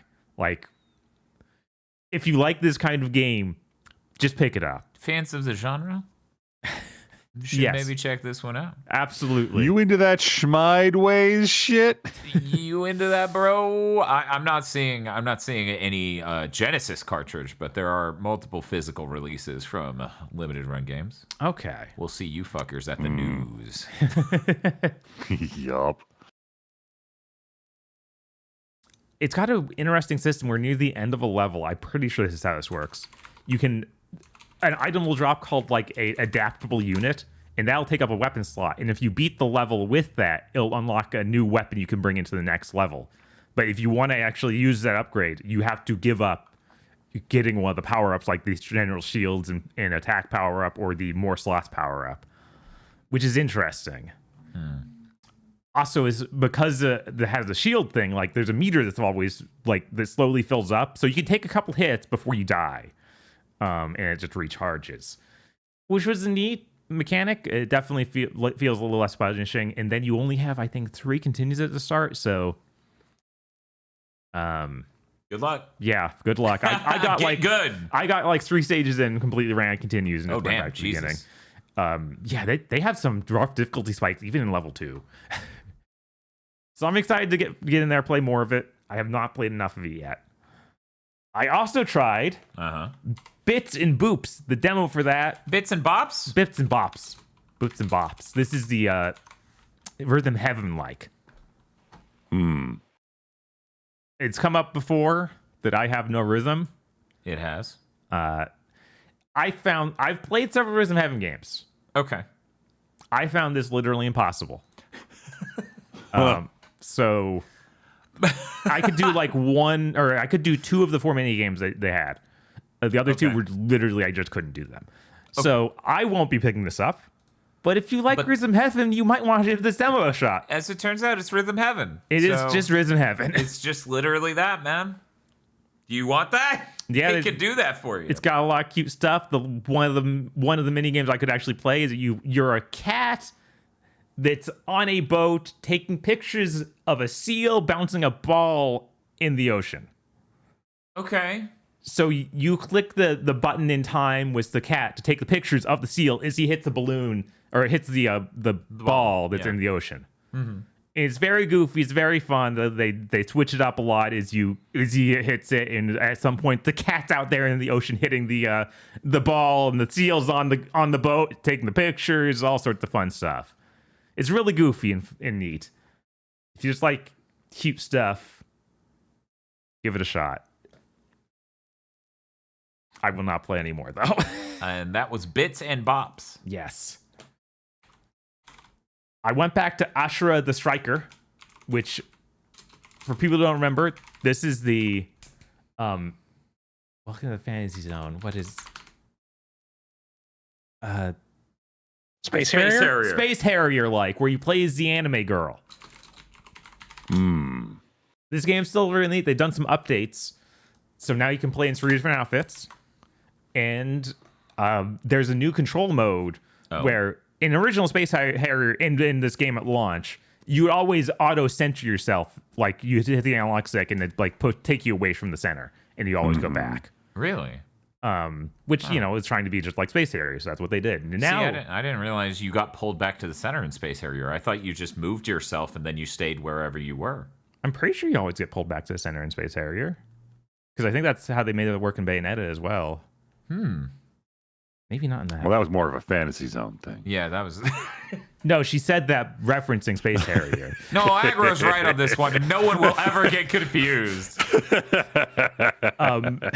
But now you can now you have the control scheme to just, no, she stays wherever you leave. What a concept. Which feels a lot better in my opinion.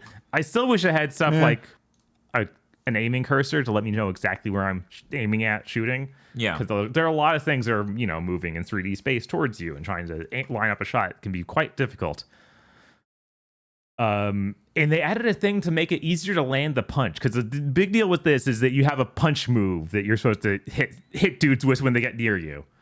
And before, there was kind of just like, dude, figure it out yourself. It's like, there is a perfect way to time this so you won't take damage when you punch. But now they've had it, okay, it's going to auto slow down time a little bit if you're charging your punch, and kind of give you a audio signal to when to hit. Good. It was like, okay, you kind of needed this. Yeah, no, that's fucking important. So that game's really neat, and it has continued the tradition of just stealing Gundam, mobile suits to be enemies. So you basically have Rick Doms, is always in Space Harrier. But yeah, that game's really cool. That's all I gotta say about Ashura the Striker. Okay. I played Chrono Gear Warden of Time. This is the HoloLive game based on Crony. Crony? K-R-O-N-O-N-I-I? Yes. Okay. Yes, that one. Okay. This is worked on by Galaxy Trail, creator of Freedom Planet. Oh, that tracks. Yeah. And what style game is this again? This is a 2D action game, but not like Sonic, which is kind of what you would expect, but it doesn't really feel like that. Okay. It's also not a Metroidvania. It's just like level by level sort of thing. Okay, cool. It feels pretty good. You got a time mechanic, because I guess that's Crony's deal. So she can speed up herself, like she has a haste spell so you attack faster. And then it also has a bubble of slowing down time, and that's used for different platforming puzzle mechanics sort of stuff. Like, oh, you're going to need to do a Mega Man X style. The platforms are coming and crushing you, so you should slow them down so you can actually climb up them. That sort of thing. And the game seems like a lot of fun. I don't understand what's going on in the story at all. It seems like the story that's written here is entirely just references for people who know these characters. Like 100% that. Like, if you don't know who these characters are, you're just left out in the water. Yeah. Sorry, dude. So I'm probably not going to go pick up the full game, but it does seem like a neat game. Just watch some clips, bro. You'll be fine. Do you think they have lore clips? Honestly, probably. There is probably a playlist for you, my friend. Probably. But yeah, that's neat. It kind of, honestly, I'm like, yo, did Galaxy Trail write this too? Because it does feel kind of like Freedom Planet writing for this mildly quippy nature between them. That's like kind of like, oh man, then we're just gonna look at each other and the audience is gonna laugh and it's gonna be great. Probably, I would say that seems likely. I couldn't imagine, HoloLive going through the whole thing to make sure they wrote the entire video game.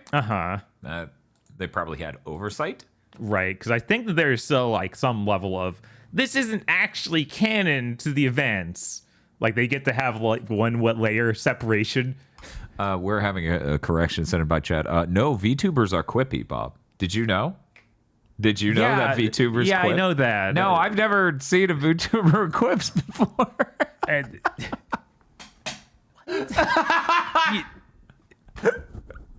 what? But you don't think there's any way that the writer would come from That's this other impossible. place, No, though, that's and impossible. just be mimicking styles of things they've seen on stream? No, VTubers You don't think quip. that would happen? No, I don't even know. They were just making sure that you knew. Okay. No, VTubers quip. I'm too entertained by that.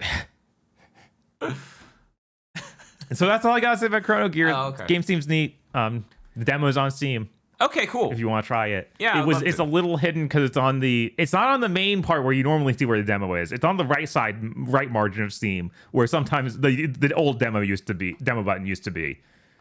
It's very strange. Yeah, it literally just has a button next to Learn More and above the stats, like single player Steam Achievement, Steam Cloud, those feature boxes. It's a button above it that just says Download PC Demo instead of the normal tab that's underneath Buy the Game. Yeah, I don't know why it's like that. Yeah, that's weird. Steam, get it together. Which as I was saying, that's where they used to have that button long ago. I also played Street Fighter 6 is Crimson Viper. I bought that DLC. Yeah, Crimson Viper is a lot of fun. It's neat to have her back. One of the few neat things from Street Fighter 4. That last game, for the people who missed it, was Chrono Gear Warden of Time. But yeah, Crimson Viper and Street Fighter 6. That's cool. Not much else to say. Okay. Neat. They gave her a lot of follow-up attacks to her main like special moves where you can like you have to hit both punches at once or like two punches at once and forward. After most special attacks, she'll do a second follow-up attack. I was like, this is a little bit hard for my brain to adjust to because no one else really. I mean, plays that's like how that. I fight. Like IRL? Yeah, I just throw both fists out at the same time while moving forward. I guess it works. When you're as big as me, most anything works. One moment, writing that down with no context. I also played a bit of Battlefield 6. Only like 40 minutes to an hour. The very beginning of this campaign. Oh. How was it? This is the Boolean cube of military FPS games. Hell yeah, put that shit in my mouth. It is nonstop, just trope after trope, so fast, it's kind of nauseating. Opens with the big spectacular explosion and like everything falling apart cutscene. Immediately moves into turret segment. Immediately moves into sneaking through the dark kind of creepy segment as you infiltrate a dark building.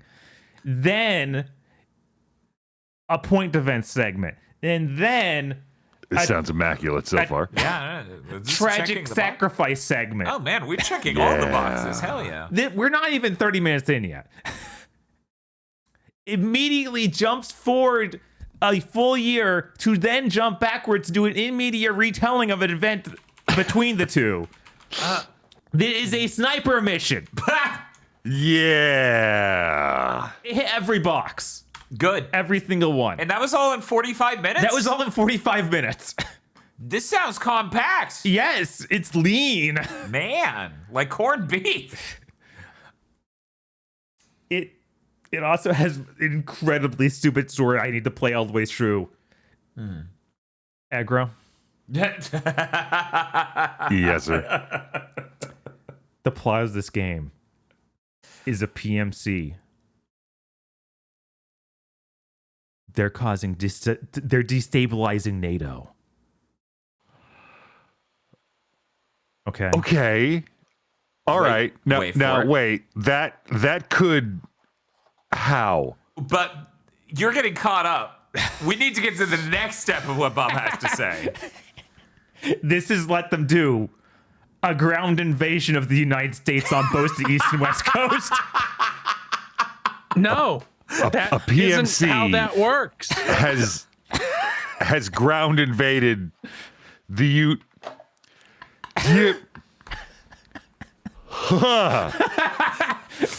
Bob, that sounds like that might be a plan of the year. Yes. It seems to be working, I guess. Okay, look, I'm gonna be real here. I haven't played the game. I haven't seen it. There might be rationales or justifications of which I am not aware. At this present moment, having only heard the broad outlines, I would like to bring up that once I, on a sheet of college ruled notebook paper, wrote the sentence, 2 dragons, 1 pink and 1 blue, shit cupcakes on the town.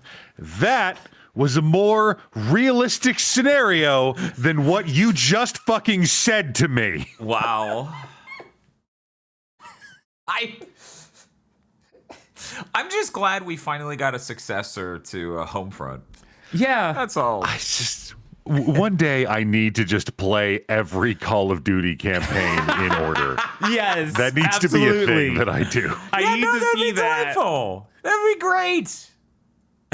But it's for how they destabilize NATO. Yeah, okay, That- sure, I yeah. figure, sure, I could tell you. They have assassinated someone and NATO didn't respond. Now all the countries are pulling out. Could you imagine? Who did they assassinate? I think it was just a high official in Georgia. No, see, the president would go, "No, NATO exists so we can control you. You don't get to leave because of that." And then they wouldn't leave NATO.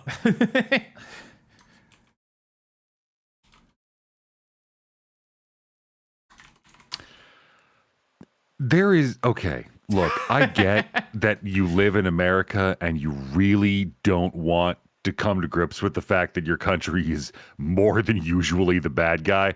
But when you're writing media, you have to understand you can't make us the victim or the underdog. It doesn't work. I don't care how scary or shadowy you write your bullshit terrorist organization to be. We're not on the back foot. We have 30 times more stand-up war-fighting capability than any other organized polity in human history. You need to come to terms with that fact. No. It's entirely possible Bob was wrong, or there's some detail where Georgia isn't a member of NATO. Just Oh, really? that's because someone in chat said it. And I'm like, I actually don't know. Let me look this up. Look, Yeah, at this point, I was assuming they killed somebody in Atlanta, all right? I assumed it was that stupid. I mean, fucking fair. I thought that it wasn't Georgia, the country, and I assumed they were native. But You assumed. Wait, you assumed that someone in Atlanta was killed in that? Like Putin got Willie Nelson. Man. I mean, it might as well be that at the level we're operating. yes. They got Willie Nelson, which opened up the United States of America to a land invasion. For a PMC to occupy U.S. territory. Guys, for future reference, the U.S. military does not have the staffing or the resources to occupy the continental Right. United States. Right, for anyone who has not ever once thought about how that would go, they aren't even close. But And that's us. what if they took over 2 major landmarks, though? Wouldn't that ruin everything? Oh, no.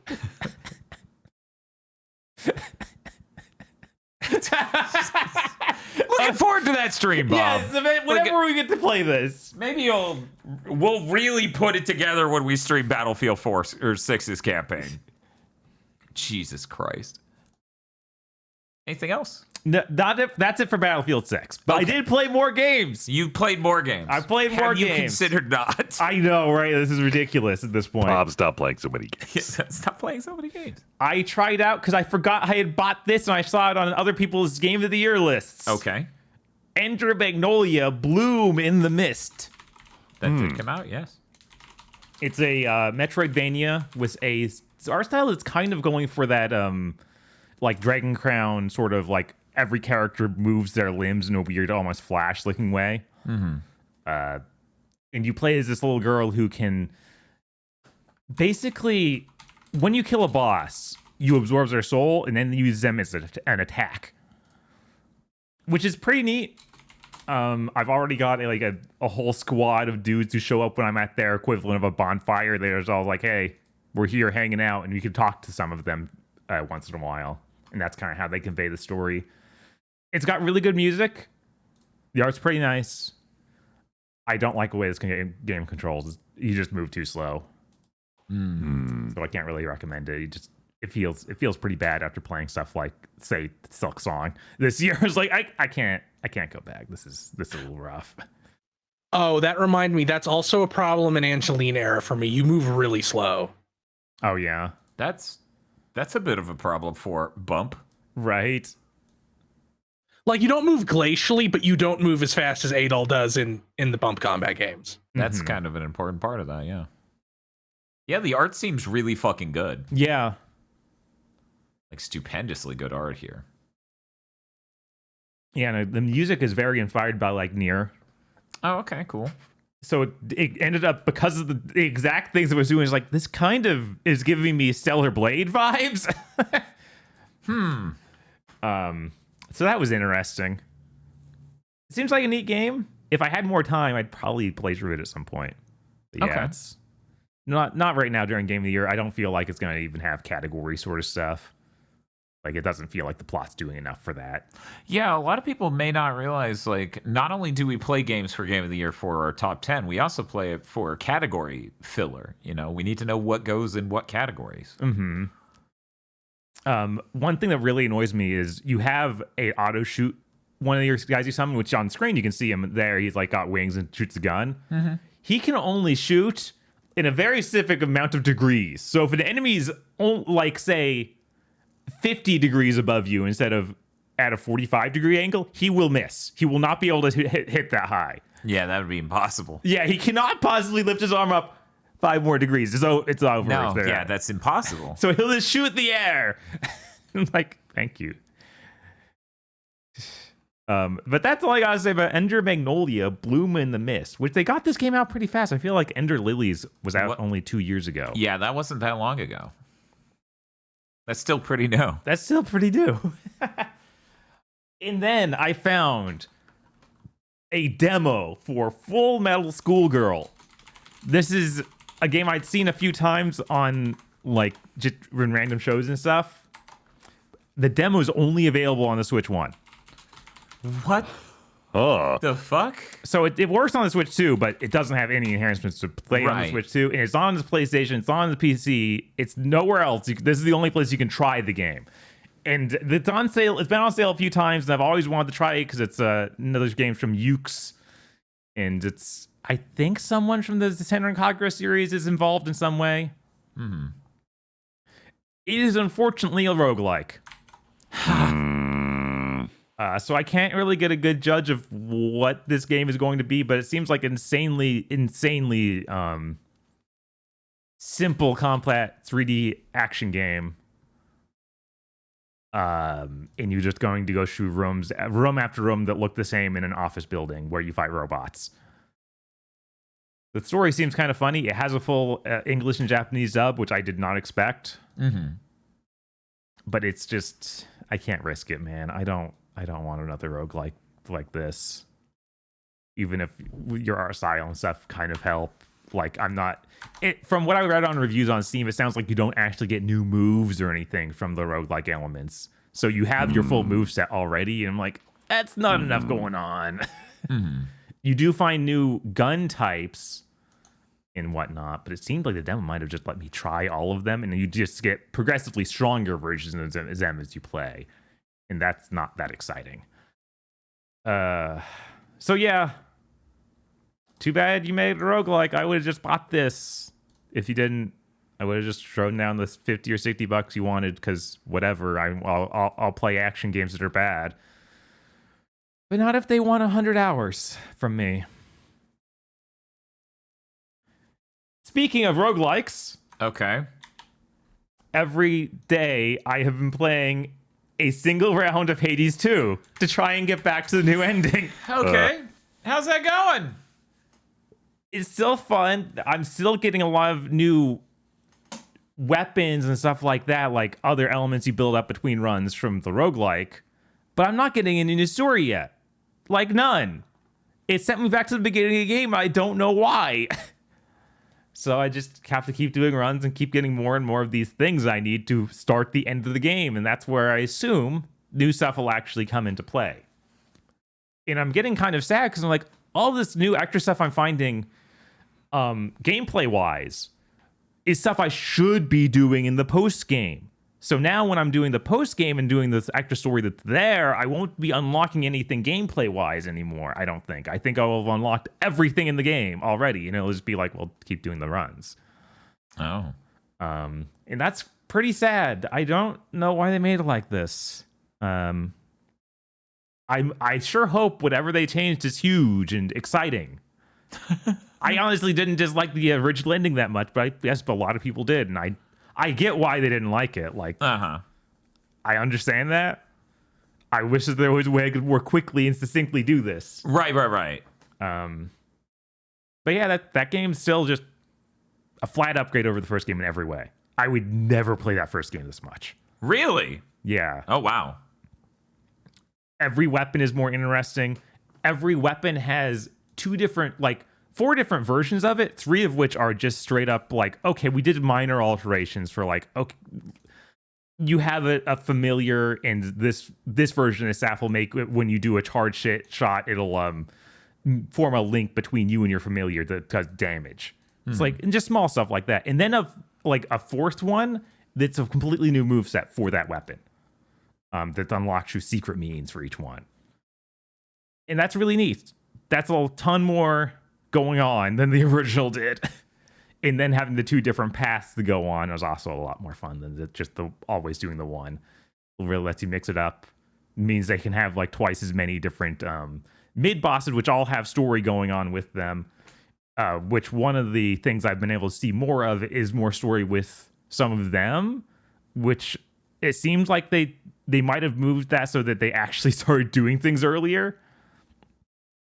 So there's like a siren that's on the underworld path, and she actually will sing songs all throughout the lead up to her boss fight. Mm-hmm.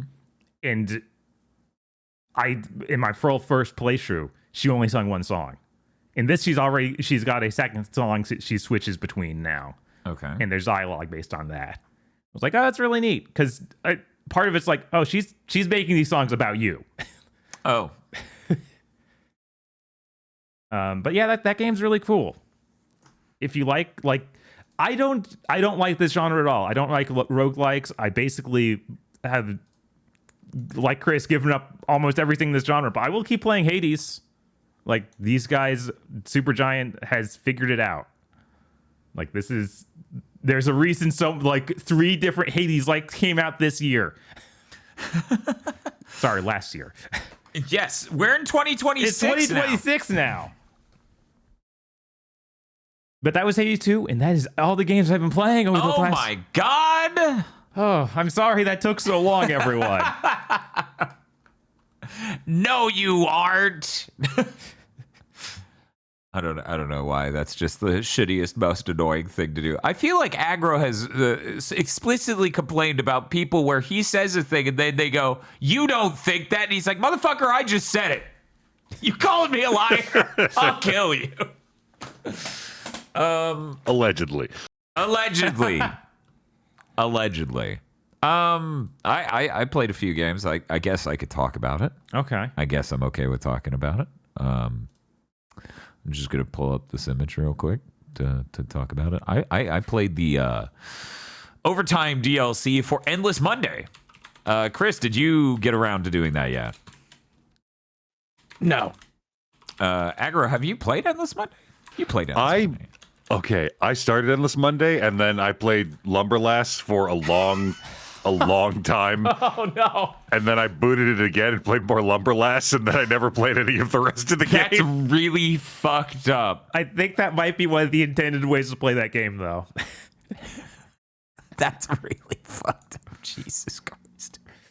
You find any cool references in Lumberlass? Bro, I don't remember.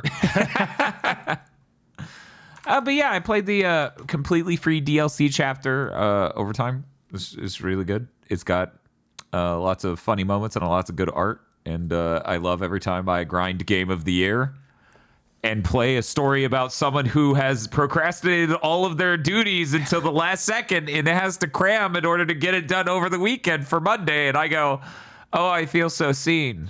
This is kind of horrible. Is their duty in this case eating 4 hamburgers? No, this is the art they drew. So they were inspired by burgers. This is important. This is distressing. What's distressing about this image? Would you like to comment? I'm sorry. The phrase afford food with your paycheck is the most dystopian shit I've ever seen put to poster. Her boss immediately goes, "That's really dire," when shown this one. This game is really delightful. It's available on the PC and Switch. And as I said, the Overtime DLC, which is like 2/3 or half the size of the original game, is a free update. Yeah, because you're making a whole new set of pictures. And it's really good. A fantastically joyous game that I would love to share all the moments from, but then it would spoil the absolute mother-loving shit out of it. Which is always the struggle with this, right?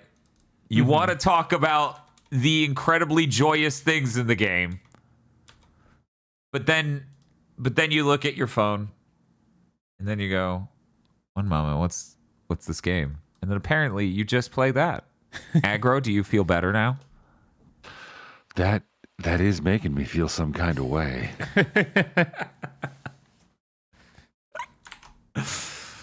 Now, I believe Lumberlass got an update was this patch, so it's actually better. Yeah, it has more ways to score multiplier and whatnot. yeah. It's got fever mode. This is Lumberlass Fever, where you build up a meter and it spells out fever, and then you hit the fever button. You get so strong, you run straight through the trees and they explode. Oh my! It's really good. It's really good. Lumberlass is really good. She should probably not play Lumberlass until her phone dies. What else have I been playing? I've been playing Heartworm. I wonder if I can get a GIF of Heartworm. Heartworm is like a Resident Evil 1 sort of style PS1 aesthetic horror game. We got a code for this, so I'm a sellout. So you can't trust anything I'm going to say, because you know me. Oh my god, that reminds me. No, you didn't. From Hyrule Warriors Imprisonment, that was a code provided by Spiff. Spaceman Spiff. Yes. It's true. So you're obviously biased. Obviously. And Pokemon Z&A was a code provided by Chris Wolfhard. Wolfhard. Oh my god, you can't trust anything these fuckers are saying. It's true. Trust no one. Not even yourself. Dude, can I get a GIF of this game? I would just like to show them how the game looks when it moves. Apparently they don't have GIFs online of it, really. Weird. Like, there are a couple scant ones made by like people covering the game, but it seems like they didn't really make any themselves, the dev. But yeah, we're talking fixed camera angle, PS1 aesthetic. The weapon you attack the horrible TV static monsters with is a fucking full camera. This game takes place in like 2000. Let's go with that. And it's pretty good. It's pretty good. I enjoyed it a lot. The interesting thing about the game is it has these pre-rendered looking angles and stuff. And then you go to pull out the camera, and depending on the mode you're in for aiming, it just goes over the shoulder, and it's not pre-rendered. They just did a really good job of making the 3D graphics look pre-rendered. That's that good stuff. That's that Crow Country moment. That's Yeah. really crazy. They did a fantastically good job with that. I thought it was a pretty enjoyable game. It was about 4 to 5 hours long. After other games, I appreciated that the combat is there, but it's kind of like subdued in its difficulty somewhat, which I'm starting to get radicalized, and I'm starting to believe we need to start making horror games with absolutely zero combat. I think we need to start doing that. It's like a walking sim, but it's spooky in third person, and monsters are there, but you can't fight them. Yeah, I mean that's a whole discourse in game design of how you maintain tactile engagement without interacting with the threat. The story of this game is you're playing as a lady who has traveled to a building out on an obscure location where in the attic there is a way to once again see the dead. And once Lift the lid. once you travel there, it becomes a fucked up maelstrom nightmare of composites of all of the parts of her life. So things are just warped versions of things she's lived through, all composited on top of each other virtually. So all these elements are like in much closer proximity, and now she has new perspective on things and other stuff like that. What's up? That sounds like something horrifying for someone who's experienced a lot in their life. Joke's on you, bitch. I'm just gonna end up in this same room watching anime. I'm like out in this town, like, oh no, several scenes from a private middle school and anime. Anything but that. I guess in a way, this is kind of like the Silent Hill F of Fatal Frame, because you're now playing basically Fatal Frame, but set in America. Little bit, yeah. Yeah, okay. I'll sign up for that comment. Okay, Sure. I get where you're coming from. But yeah, the interesting thing is she's PS1 era, aesthetics and everything. And she's wearing these shorts. So even though she's a horror protagonist, her outfit has just the tiniest bit. Let me see. Because again, I'm really stressing for images here. Her outfit has, what if Lara Croft was goth? Like it just, black gloves, black short shirt, and shorts that accentuate the butt. But it's a PS1 butt, so it's very funny. I enjoyed the game a lot. It was a really good time. I wish more people would check it out. Chat says the Sphere Hunter.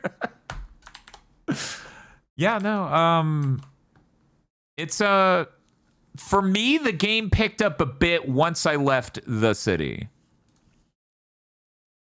Okay, I'm going to show you something, and I don't know where this image is from, because this is not in the game. Because even though the game has, and it's very funny, a scant few pre-rendered cutscenes that are higher fidelity models and stuff with a lot of FMV artifacts, it doesn't look like this, so I don't know where this image is coming from. And I'm like, are there just Heartworm fans AI generating images? Where is this from? Yeah, that's probably what's happened here. I don't know. Maybe there's key art they gave out at some point that looks like that. There's so much sharpening and other elements. I'm just bewildered. I don't know how else to talk about it without spoiling the absolute shit out of the game, but it's a really enjoyable, in my opinion, nice PS1 aesthetic horror game where you're traveling through the memories of this person and people connected to her, just trying to connect with someone who's passed on. And there are horrible static creatures and stuff. And if you're interested in that, check it out. I think it's good. But again, I got a free copy, so you can't trust anything I said. Then we played this game called Metroid Prime 4. No, we talked about that already. Oh, okay. I guess we'll move on then. I beat Silent Hill F, which means... Did you now? I did. And so did everyone else but you, Aggro. Yes. That game is headed your way now. It is. It is in the mail. Okay, let me know that arrives. So I want a horror game without combat. This definitely doesn't land on the too much side. I even set the combat to like story, and I'm like, it's not that I find it hard. It's that it's taking up more time of what I'm doing than I want. Right, and I think a lot of that comes from the way they've designed it of like, no, everything you have to do more damage is wait for the enemy to attack. Yes, that is part of it, 100%.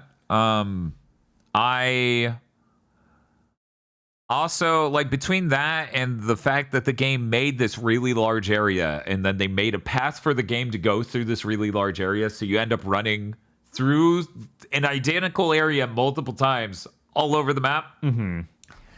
I really think this could have been streamlined a little. That and various parallel story things drag out the runtime a little bit longer than I would like, which I guess is par for the course for a Silent Hill. I feel like 2 was also, but it wasn't.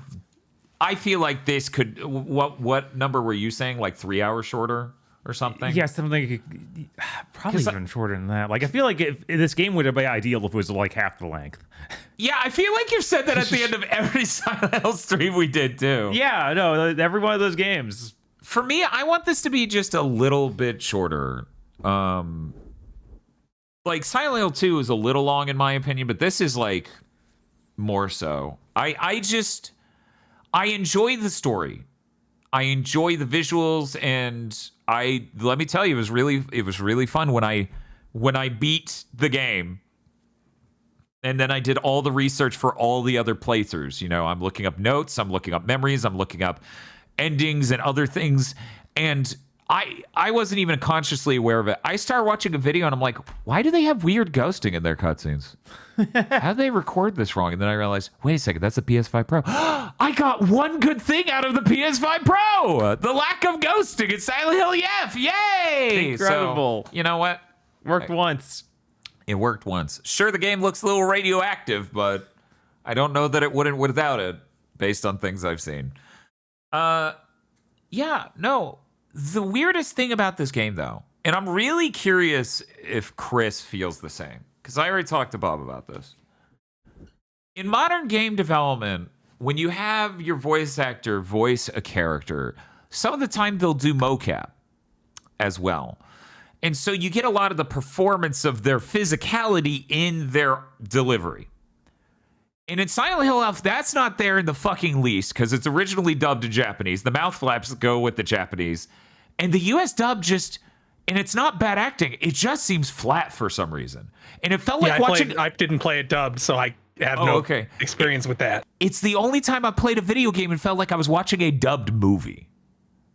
Because dubbing movies has a really different energy to it that's weird. In games, you could replace one sound file and it works out. That's not always the case with movies. Mm-hmm. Sometimes movies get very strange. They don't understand mic distance and other things, you know, where it's just like, oh, yeah, sure, that guy's recorded on a set with a boom mic that's like 10 feet ahead of him, but, you know, just come up here and be like, hello, I'm famous voice actor from Bleach. I'm here to voice this dude in this flesh and blood film.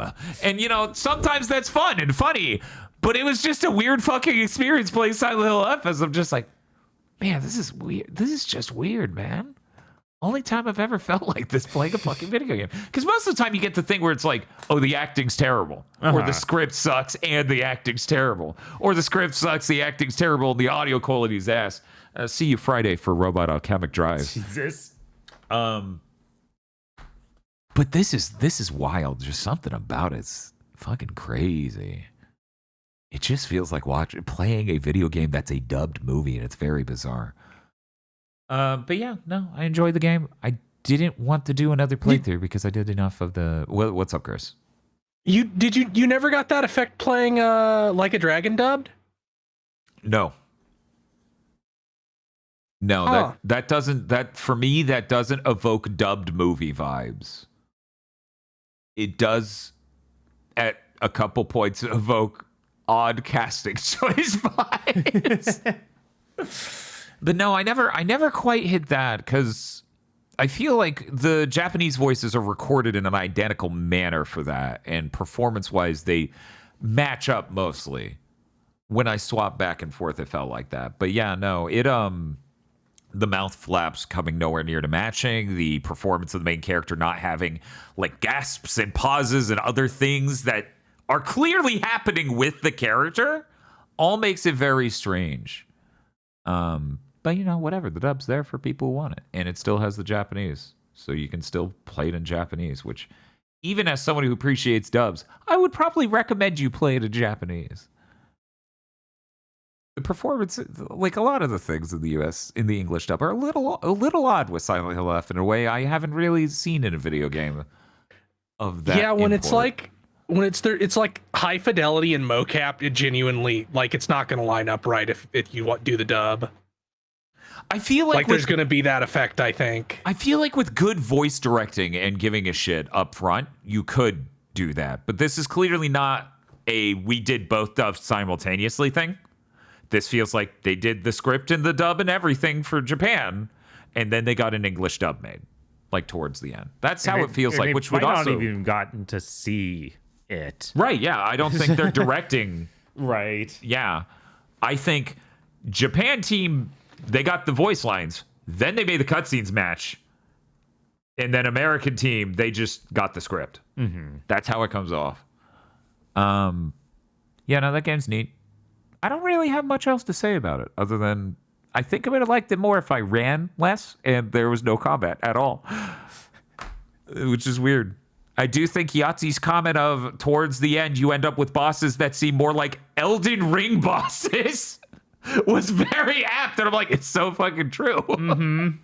Yes, there is some stuff in the game that looks exactly like that. It's fucking hilarious. I'm like, hello there.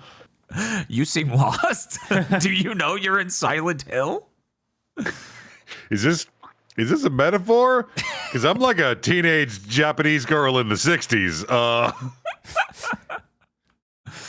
Yes, and they're all very obvious metaphors. God, is it ever? Bob, we were talking, maybe there should be a category for most obvious metaphors. Yeah, I think so. Because we had two different games that were just like, you just dropped the script on the ground 1/3 in, and it just said, instead of character names, what they represent. Yeah. Anyway, let's go ahead and move on. Bob and I actually streamed Terminator 2D No Fate. For people who don't know, a game code provided by whoever the hell that is. I think it's Right. RetroRare, but I don't actually know. Terminator 2D No Fate is someone went, I want to make an arcade style or Sega CD or Amiga style Terminator game that's 2D based on Terminator 2 here in the year 2025. And visually, it's really nice. Musically, it's really like it's a great soundtrack. Mechanically, it's serviceable. I don't think it's subpar. I would say on average, it's probably better than most, action side-scrolling shooters of the era. If I were to just boot up a swath of Genesis platformer shooters, it would probably outdo most, but not all. It's pretty good. I find it hilarious when they just go, we rotoscoped the movie's liquid Terminator forming animation, and then we just pixel arted an animation out of that. And it just looks like immaculate.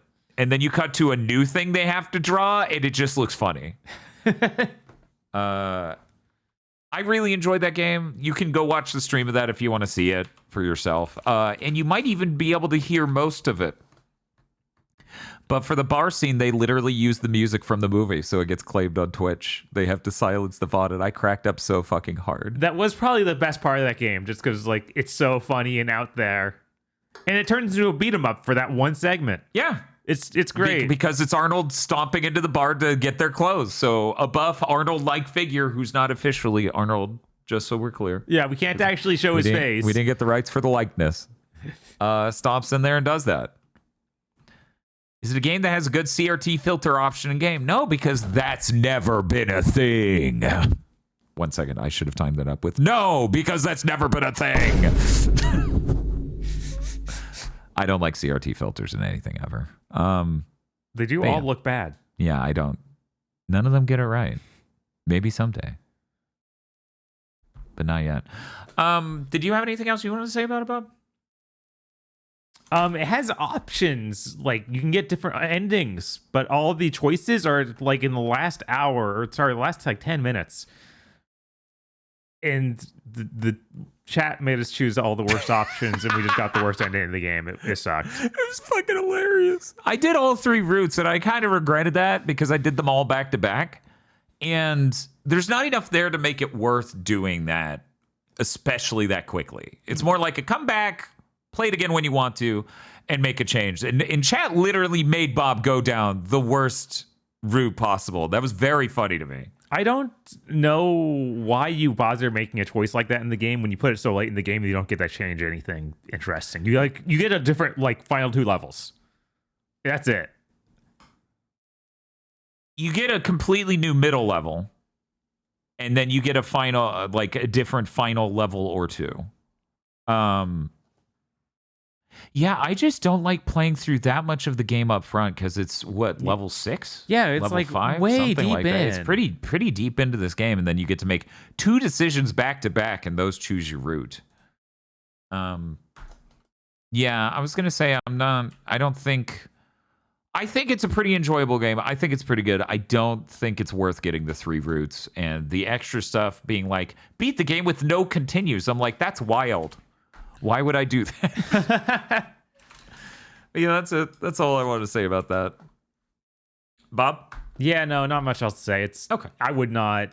It's like 30 something bucks, right? Yeah, it's $30, which is really not, expensive. It's not worth that at all. We got it free. I would feel upset if I bought this. Yeah, I mean, I don't even think it plays that great. I mean, let's be reasonable. Would you ever look at the trailers for what the game is and go, I'm going to spend $30 on that? No. Right. So you wouldn't be upset because you never get to that point, which is about where I would be too, because I don't know that there's any 2D action side scroller you could show me where I'm like, I will spend $30 on that now.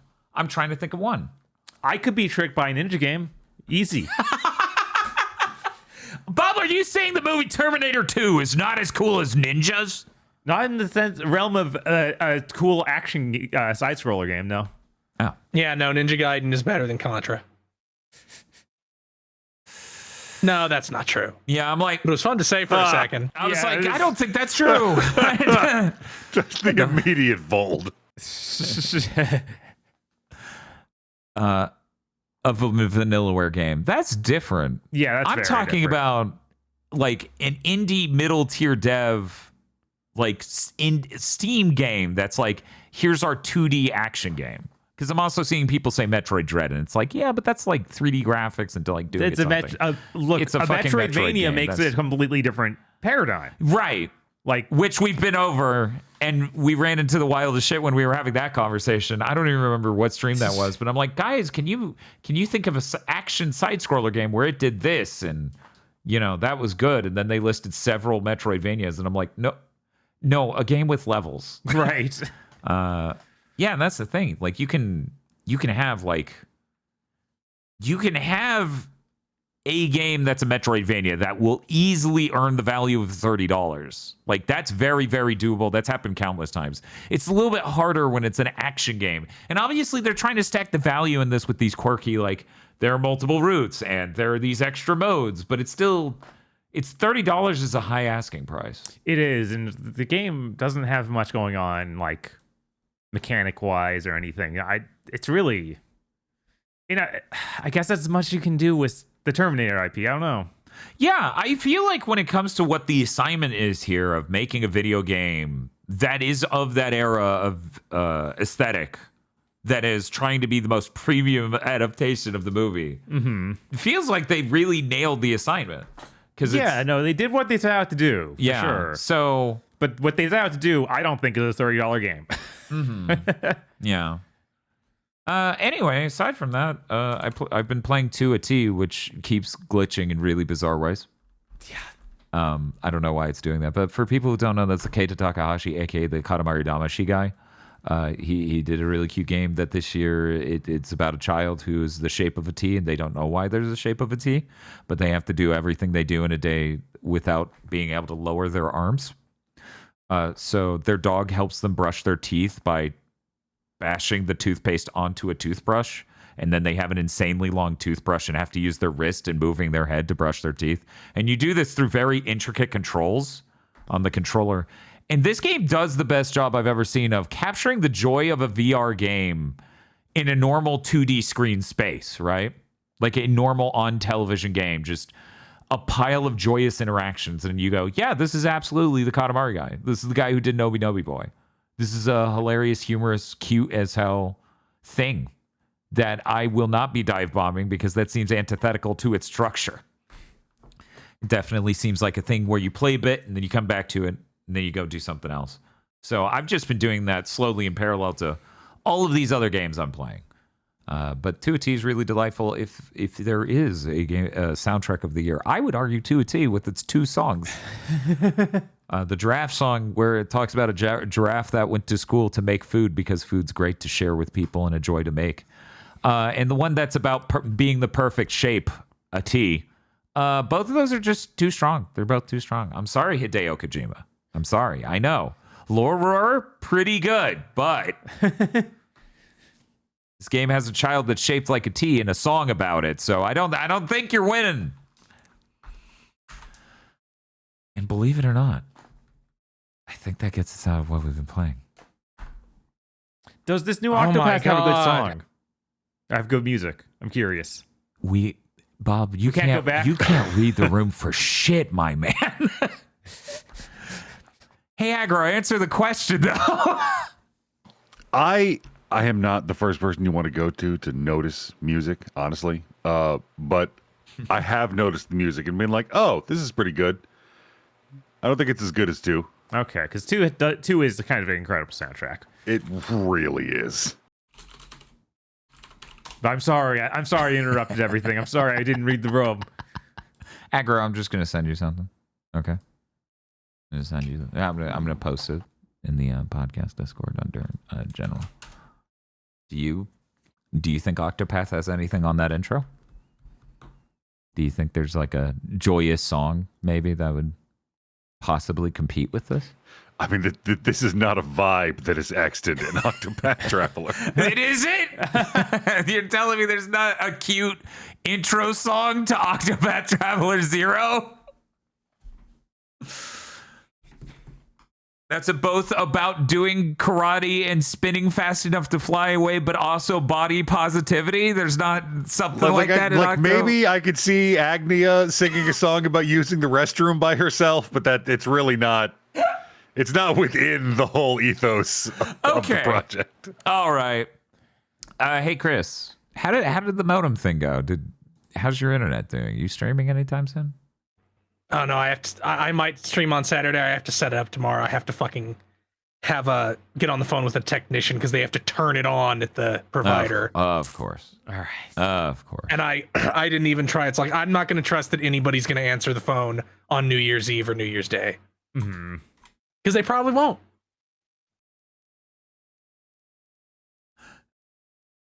I just had the most amazing thing happen in Notepad. I hit what I thought, and maybe I'm wrong, was Control-Shift-Left to highlight a thing. And it has right-aligned all the text, and now the left arrow key goes right, and the right arrow key goes left. What? Windows. I can't control... I go into the settings. There are no settings, basically. Yeah, it's Notepad. Why would there be settings? I mean, there are settings. Like app theme. Word wrap. This is insane. Is Notepad just ruined forever now? Is this file going to save that it's now right aligned with left, right, reversed? I'm closing Notepad. We're reopening. Oh, no. No. At the start of today, on January 1st, my computer, my Windows PC, refused to acknowledge my microphone.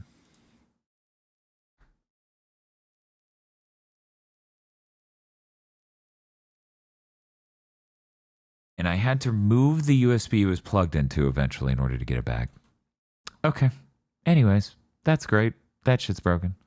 We did play Kirby Air Riders, but I didn't have a whole lot I wanted to say about that other than what I said on that stream. And if you wanted us to play Kirby Air Riders, you should have been watching the Kirby Air Riders stream. I don't know. This is a giant what we've been playing segment. I don't feel like talking about it right now. Other than, man, they have a really long roguelike mode, and then they put the coolest shit in the game behind the true ending. And that sucks. Yeah, because that means we have to play that roguelike mode more than once. Oh my God, this is going insane. I cannot believe what it's doing right now. Anyways, I'm going to type the word news. I'm going to save that document. We're going to close that, and I'm not going to think about it again. Bob and I are streaming Robot Atomic Drive tomorrow, is my understanding. We're very excited to do that. Hopefully we'll be able to. And we will see you tomorrow for that. But first, Podlord. Oh, fuck. The Podlords? I hope next week, well, really the week after that, the Podlords are full of bread soup memes. Yeah. Podlords need to be now posting. Yes, they do. Will they remember? Like, No. Let's give this meme a go.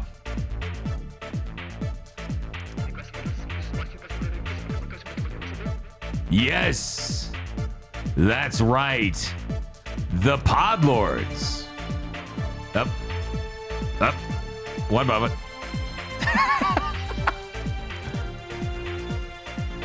As our favorite character in Mighty Number 9 would say, technical difficulties.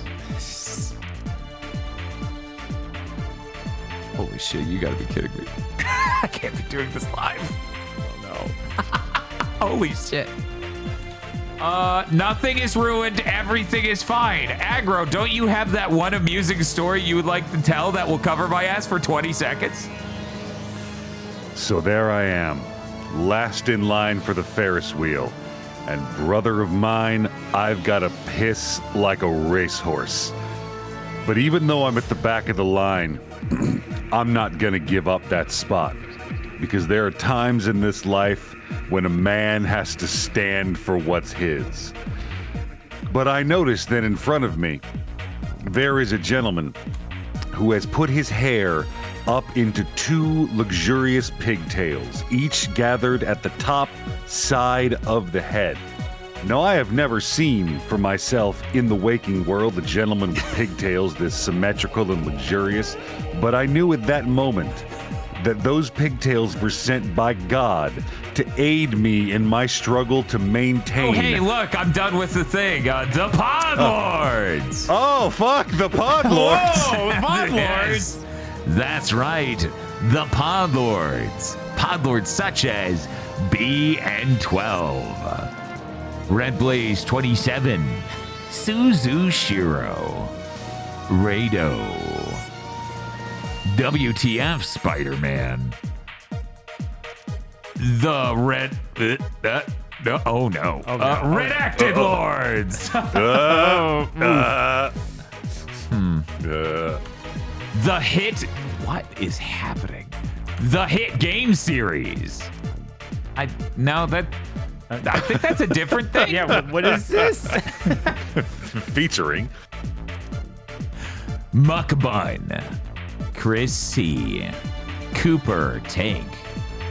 Happy New Year to all horses and horse girls alike. Bob, that's that intro production card like, for that there's movie no we way watched it's where that, it's the right? horse on fire. It is. That is literally that. All right. They have put a horse daughter in front of Hellbinder's production logo.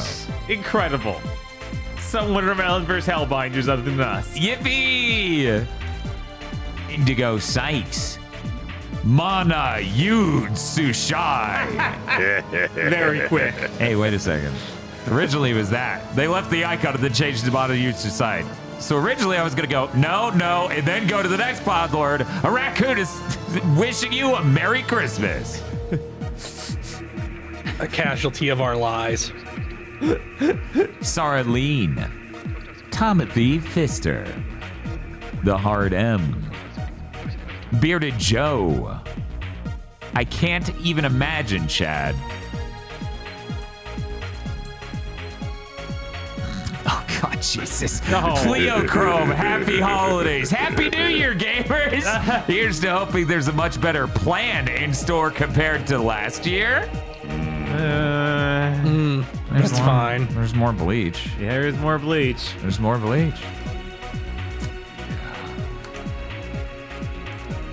Yogi Shiki, assassin.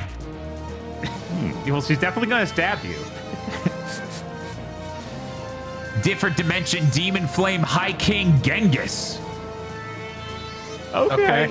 Huh. You, the listener / viewer, can play Skate Story.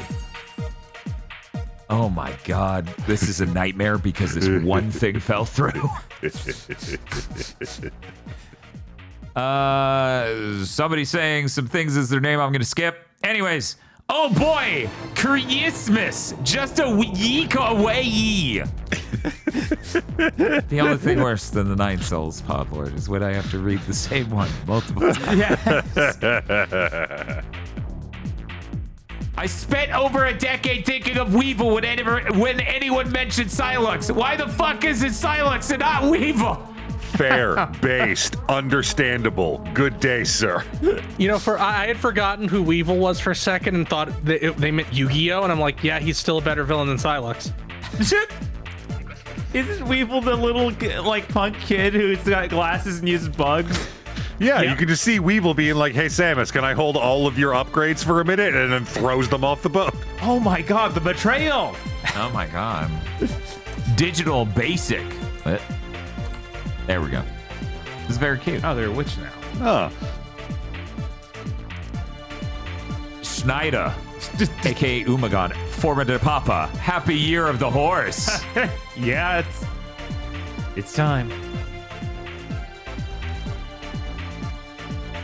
Lone Gargoyle won't let the Grinch get away with this.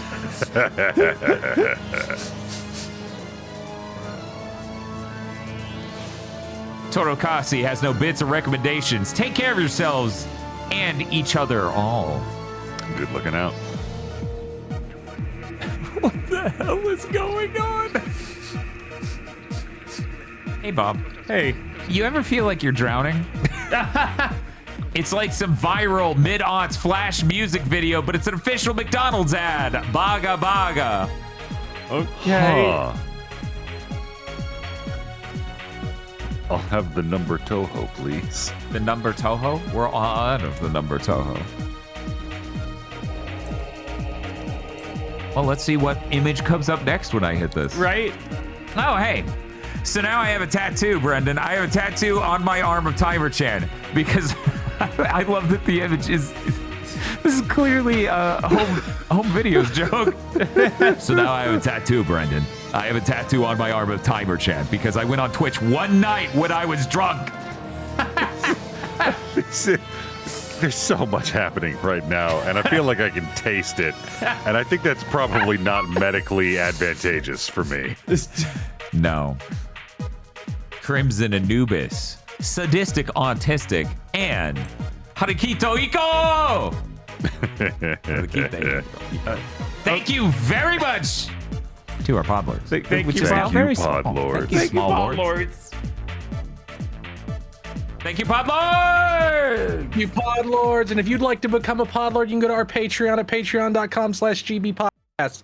For as little as $5 a month, you get access to many benefits such as early access to Chugging Bleach, extended content for shows we do, a patron exclusive show, a patron funded show one a month, either an exclusive show about us watching a good thing, or a public show about us watching a bad thing, and the bad thing has a commentary track for patrons. You also get an entire movie called Isolation 119, a full feature-length film about a man going to Thailand to get a tax write-off on his vacation to Thailand, and other miscellaneous benefits, and just supports this existing at all. Patreon.com/GBpodcasts. You don't have any money, it always helps us to spread the word, tell your friends, rate us on Thursdays, rate us with a T on your podcasting app of choice, and leave a comment, and subscribe if you listen on YouTube that way right now. Patreon.com/GBpodcast. I hear we have some news. Is that a fact? We do. My God. I hear Things happened? I hear some of it. Just one thing might involve fire and music. Yes. Okay. Are these buttons gonna work? Let's see. Windows, what are you going to do? Hey, we got fire. Okay. All right. We can have sad Jeff Keighley show up. Oh, no. Okay, let's talk about industry burning down news ago. So, some insider info has come out. It might, from my research, this is happening, but it might not be as apocalyptic as what I'm about to say. So it'll be a non-fatal gunshot wound, maybe. Ooh. Nvidia plans to increase prices across their entire line this month, with the 5090 going from $2,000 to $5,000. Well, that makes sense. It's a 5,000 series graphics card. AMD also apparently plans to increase their prices. Asus has already increased their prices. So yeah, if you have an old PC and you want to play new games, buy a PS5. Yeah, it's already too late. Yeah, it's already too late. Like if you don't care and just want to rock your like 2060 or whatever for another 5, 6, 7, 8, 9, 10, 12 years, that's fine. I feel like the industry is going to move back in that direction anyway as this goes on. I mean, to some extent, yeah, because that's the Switch 2 is kind of the new spec, right? Because it's lower than the PS5 spec, and you want to make your game come out on the Switch 2. It's rough. Yeah. God damn. And yeah, this should it might end slightly faster if the AI bubble pops in a really horrifying way, but then that'll have its own economic ramifications that will make things untenable. Mm-hmm. Sure will. But like 2028, like Sony is debating, should we just throw it out, start over and release it in 2030, 2031?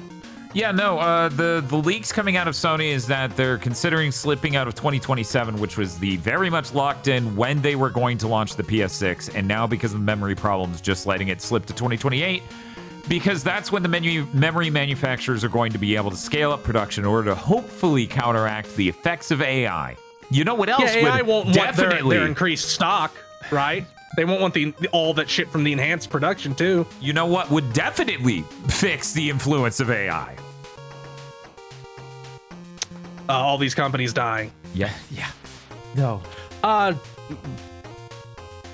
Zitron, go read his shit if you hate AI, because that's pretty much all he writes about now.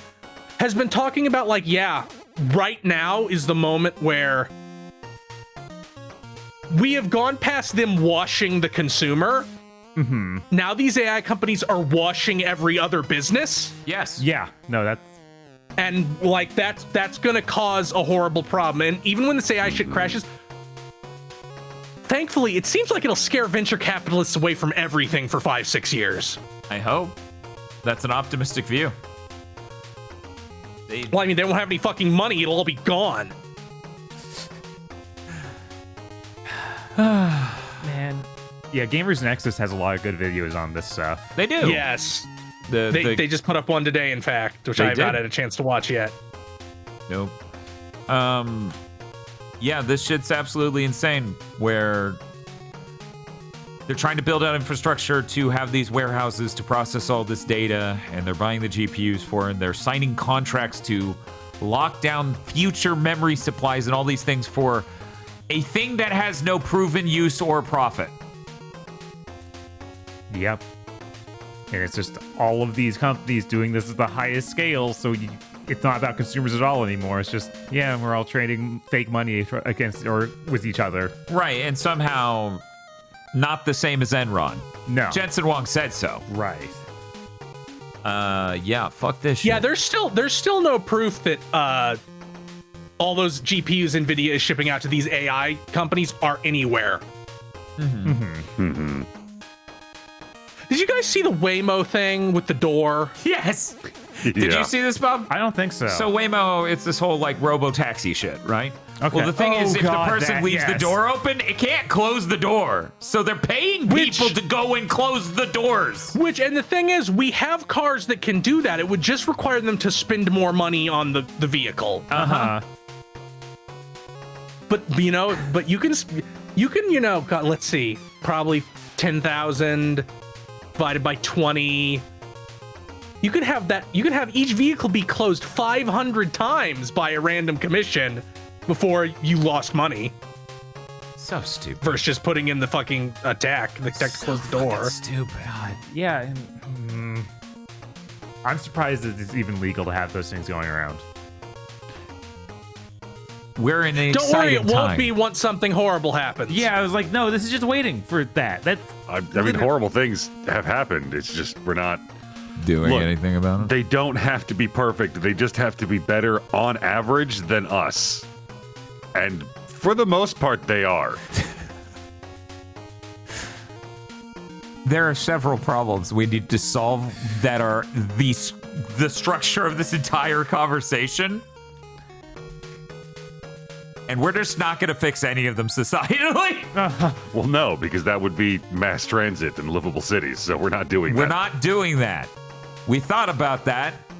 We're not doing that. Anyway, That's it for the industry burning down, right? Yeah, we have one other piece of bad news, but it would be gaudy and tasteless to put it in the Yes, no, we're not doing black that. comedy segment. No. No. Let me do. Okay. Oh, he's fading away. Bye, Jeff. Forever into the lumberlass mines. Let's push off that bad news for a bit. I don't even want Okay. these things to touch. We talked a little bit about the Metroid Prime 4 interview with Nintendo Japan, where they talked about setting up the structure of the game 7 years ago or whatever, and locking it in. And once Namco Bandai Singapore or whatever failed to make a successful game out of that, they then just handed the exact same design documents to Retro. Yeah. And the Retro had to be built up like crazy to even make this. Because they said they literally weren't structured, they weren't built out at the level they needed to in order to make these cutscenes, in order to do all these other things, and it's so wild. So many different layers of then why did you do that? Yeah, no, there's a certain level was like this version of the game should have been canceled. Yeah. And it sounds like it was, but for some reason you took the canceled version and made it anyway. Right? Well, Yeah, okay. that's strange. That almost never happens. I mean, it does, but Nintendo usually doesn't do it. Right. Yeah, that's not normal. That's not normal at all. Anyways, I found that article a really interesting read, but let's go ahead and move on. Bob, let's talk about your news. Sure. 007 First Light has been delayed to May 27th. It was supposed to come out March 27th. Which I feel like we might have already written for this game on most likely be delayed. We haven't recorded that yet. We haven't obviously. recorded that yet. And good thing, Right. because it just was. Yeah. So that's funny. Bleach Mirrors High was announced for iOS and Android. So it's a new Bleach game on your mobile phone. Why would you call a Bleach game Mirrors High? I don't know, man. What does that mean? Does the- it make sense to people who watched all of it or read all of it? Not offhand to me, but Kubo is working on Uh-huh. the story of this Oh. and doing character designs for it. I see. Oh, that's neat. So we will see how that manifests. Apparently, in summer, we're going to hear more about it. The logo for this does look kind of like it reminds me of DMC5, weirdly. Oh, yeah? Yeah, it has a similar kerning to the letters. And the anime starts again in July. So that would make sense with them announcing more about the game in the summer.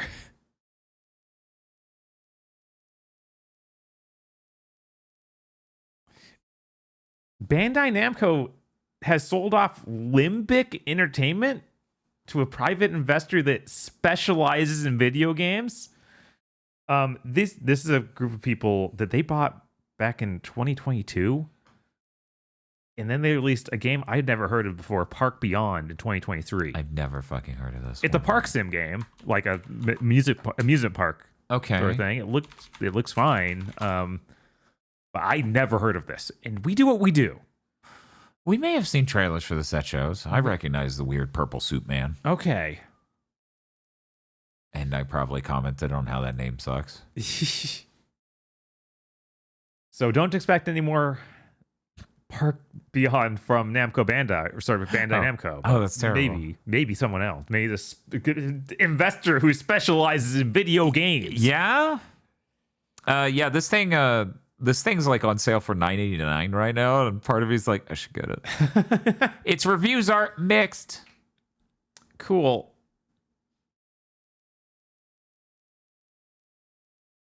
the Indie Game Awards gave Expedition 33 best or game of the year and best debut game.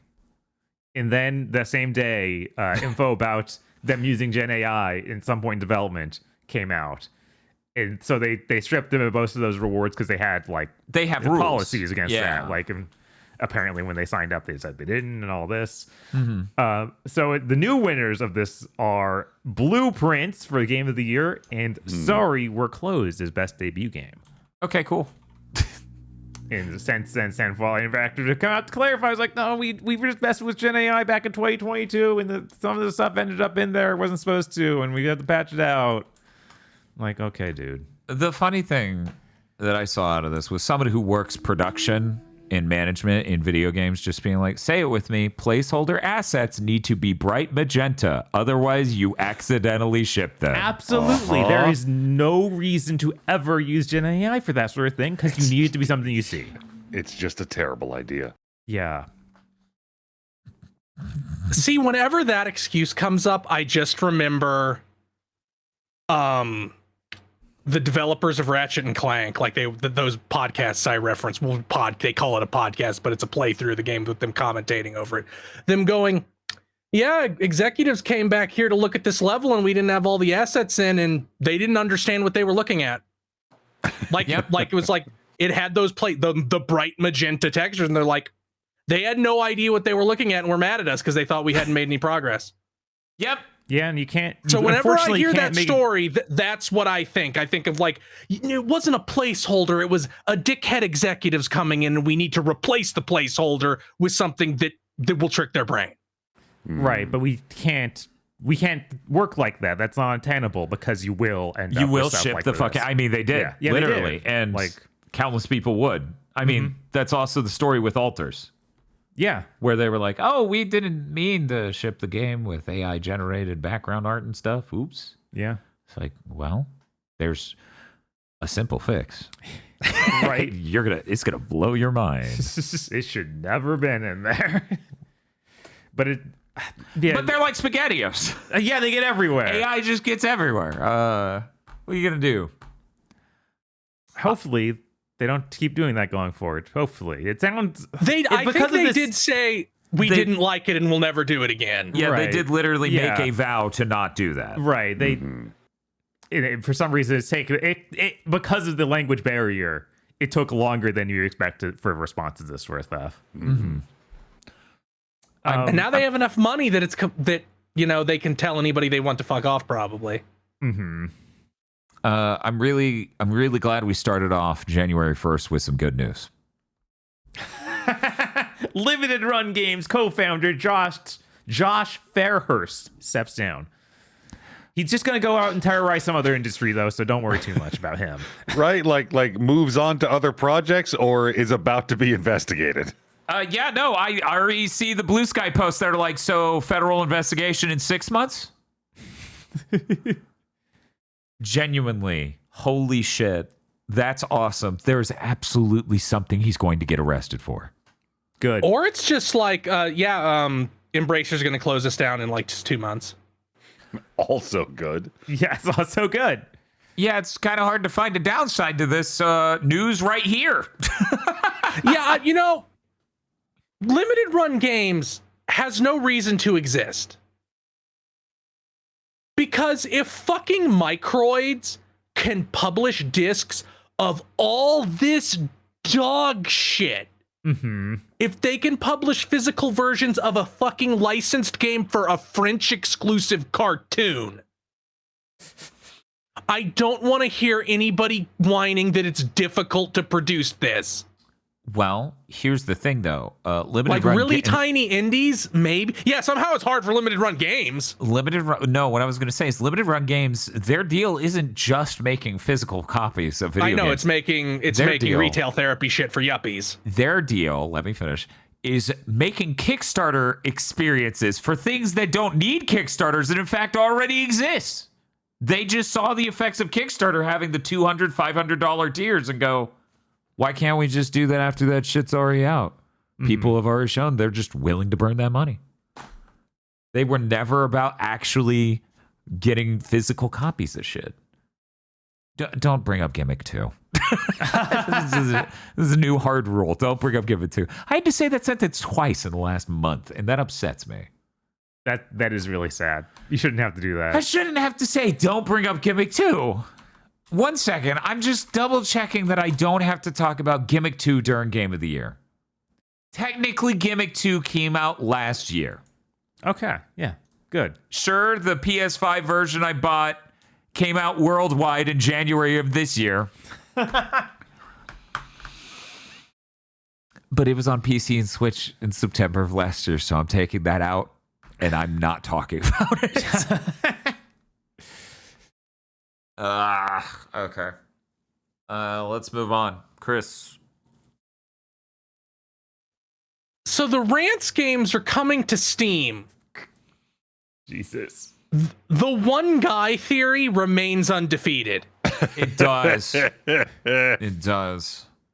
And taken into account with the horses incident, this implies the problem with horses is that there was not enough sexual assault in it. Clearly. I'll figure it out next time. Horses 2. Now, granted, I'm willing to bet that the fucking shitstorm that happened with horses maybe that guy decided to be less of a dick for a couple months. Mm-hmm. But I'm sure we won't even get to the halfway point of the year before we have another story like that. Yeah, this is fucking wild. It's so exhausting. It's so arbitrary. Yeah, because Rants games for people, these are the Tantai games, right? Like just straight. Yeah. Okay. Yeah. Which there are plenty of on Steam already, so we're clear. But horses Yeah, scared but these me. ones are these ones were actually made in Japan, so normally they would be killed on sight.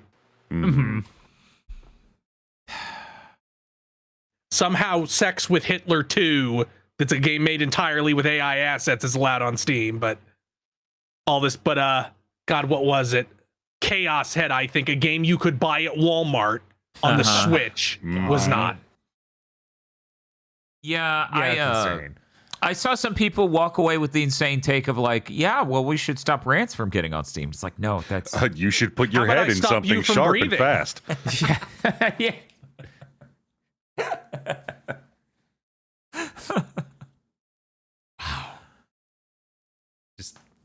Just flying right over. Oh, they understood the assignment. They really read the room. We need to make censorship even more. Look, the only way to make it fair is to make everything worse. Now I you're don't on know. to something. I don't know what else to tell you. Shit, Keir Starmer.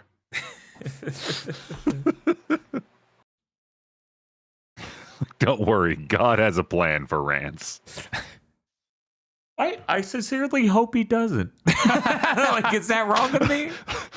Like, I hope God just ain't looking. Right? Let's move on. Grand Blue Fantasy, as in the original mobile game, is coming to Steam on March 10th. You will not be able to transfer your account over to the Steam version. I mean, so you say, but then some dick sees that it looks kind of anime and it gets banned. It already has a date, so I think we're safe. That's neat, I guess. You could already kind of play it on PC through a browser before. So. Yeah. But I guess if this is your first time getting into it, though, that means you can't really play it on your phone. You It's the also Steam had version. to screw around with like registration on Japanese language sites. At least originally, maybe not Yeah, it's now. like not too much, because I know I did it, and I didn't have to do much of anything. Oh, okay.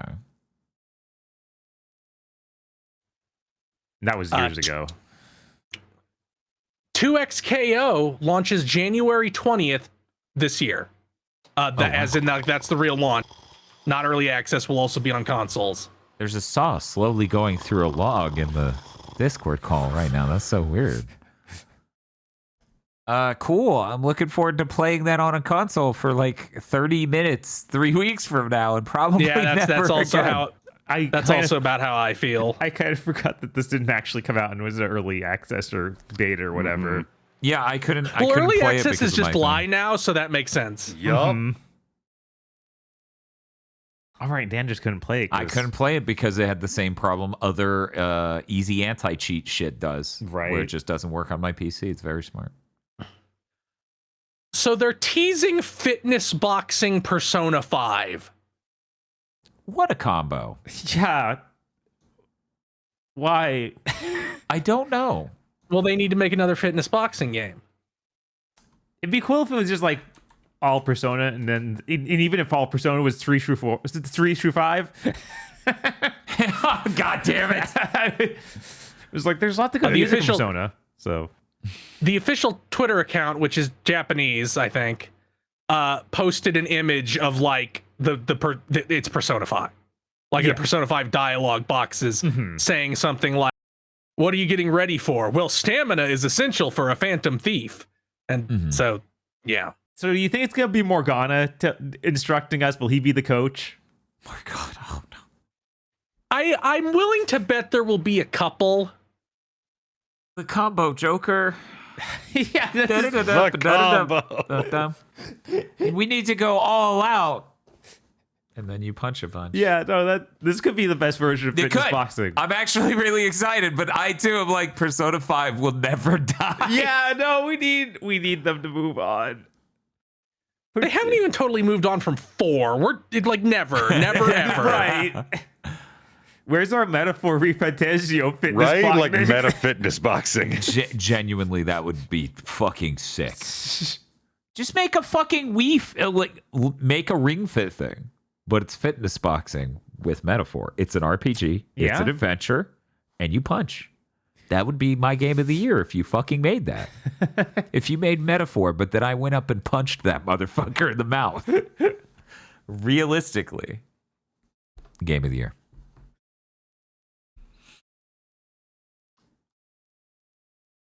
Yeah, and I guess we're ending on this. I can go ahead and deliver it so that way Chris doesn't have to. Okay. During our fucking break, Vince Zampella passed away in a car accident, which is completely unreal.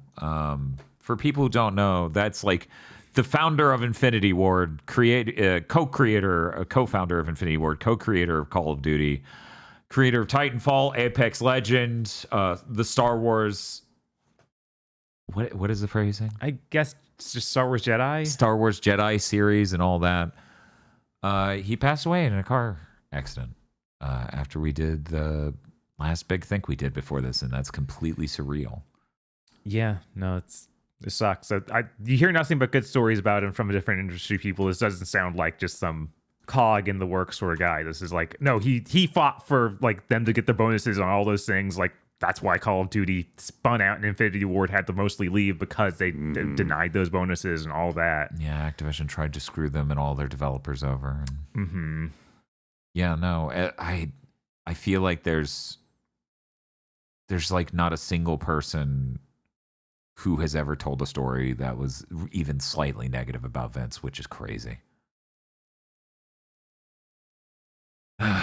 Yeah, it sucks. Yeah. It sucks a lot, especially considering I've always viewed his influence at EA as like spearheading fixing EA even slightly, and like the private equity shit just happened and they just seem doomed, and then this on top of it, it's like it's so hopeless. It's so hopeless. As a reminder, he's also responsible for this year's Battlefield, Right. which is the first time Battlefield's fired since 3. Is what most people say. I would still say 4 was good, but yeah, no, it's awful. It's awful to lose him. I don't have much else to say about that though. But his influence on the industry was absolutely fucking enormous. So about car infrastructure in cities. Yeah. Anyway, that's going to do it for the news this week. Here's why we did Big Think this week. Because if we did it next week, it was going to be fucking Monday, and then Aggro wouldn't have been able to come, as I mentioned at the top of this. Because next Thursday, we're going to be at fucking MagFest. So I guess you can spot me and Bob wandering around MagFest. Please look forward to that, I suppose. And if you're not at MagFest, you can read tweets about how we're at MagFest. I do not have a panel. We do not have a panel. I am just gonna be there. So that's it.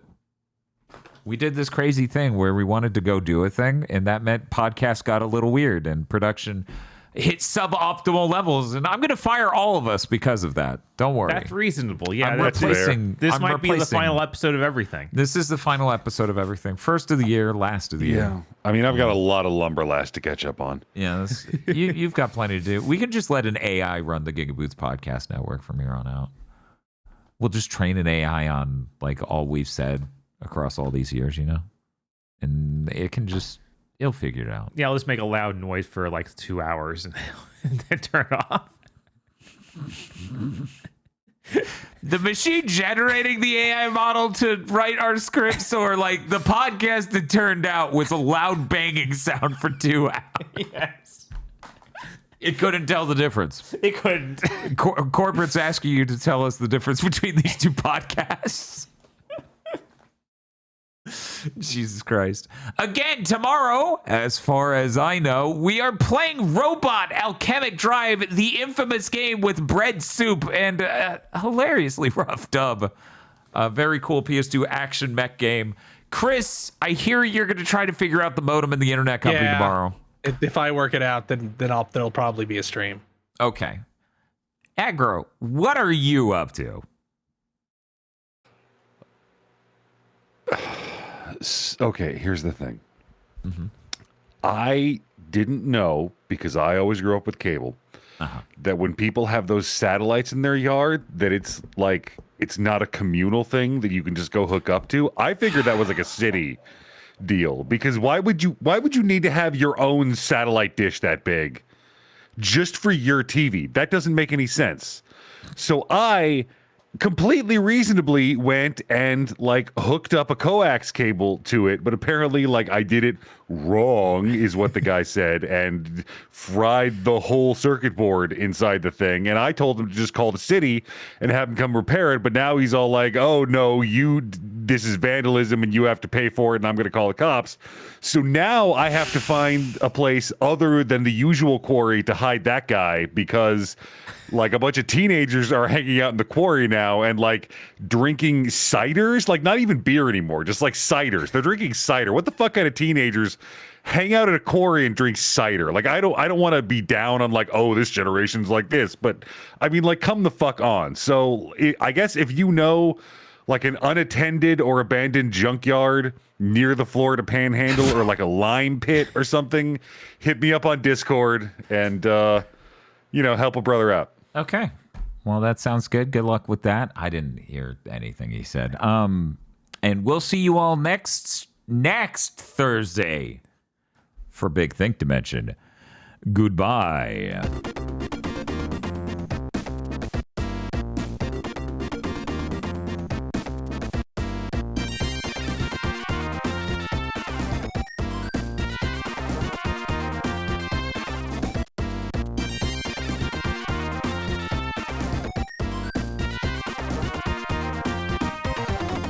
Thank you very much for listening to this episode of Big Things Dimension. This is the part where I admit the whole reason I did Big Thing Dimension is because I actually wanted to go to Cookout, but I couldn't go to Cookout without doing the podcast day of Thursday. So I convinced a bunch of people to come together to do Big Thing Dimensions. That way I wouldn't feel awkward driving all the way across town to get a Cookout tray of food, and I would feel like I earned it at all. Even though I ate pretty nice food yesterday, it's Thursday. I deserve Cookout. So I duped a bunch of people on New Year's Day to doing a fucking podcast. That way I can feel good about a burger.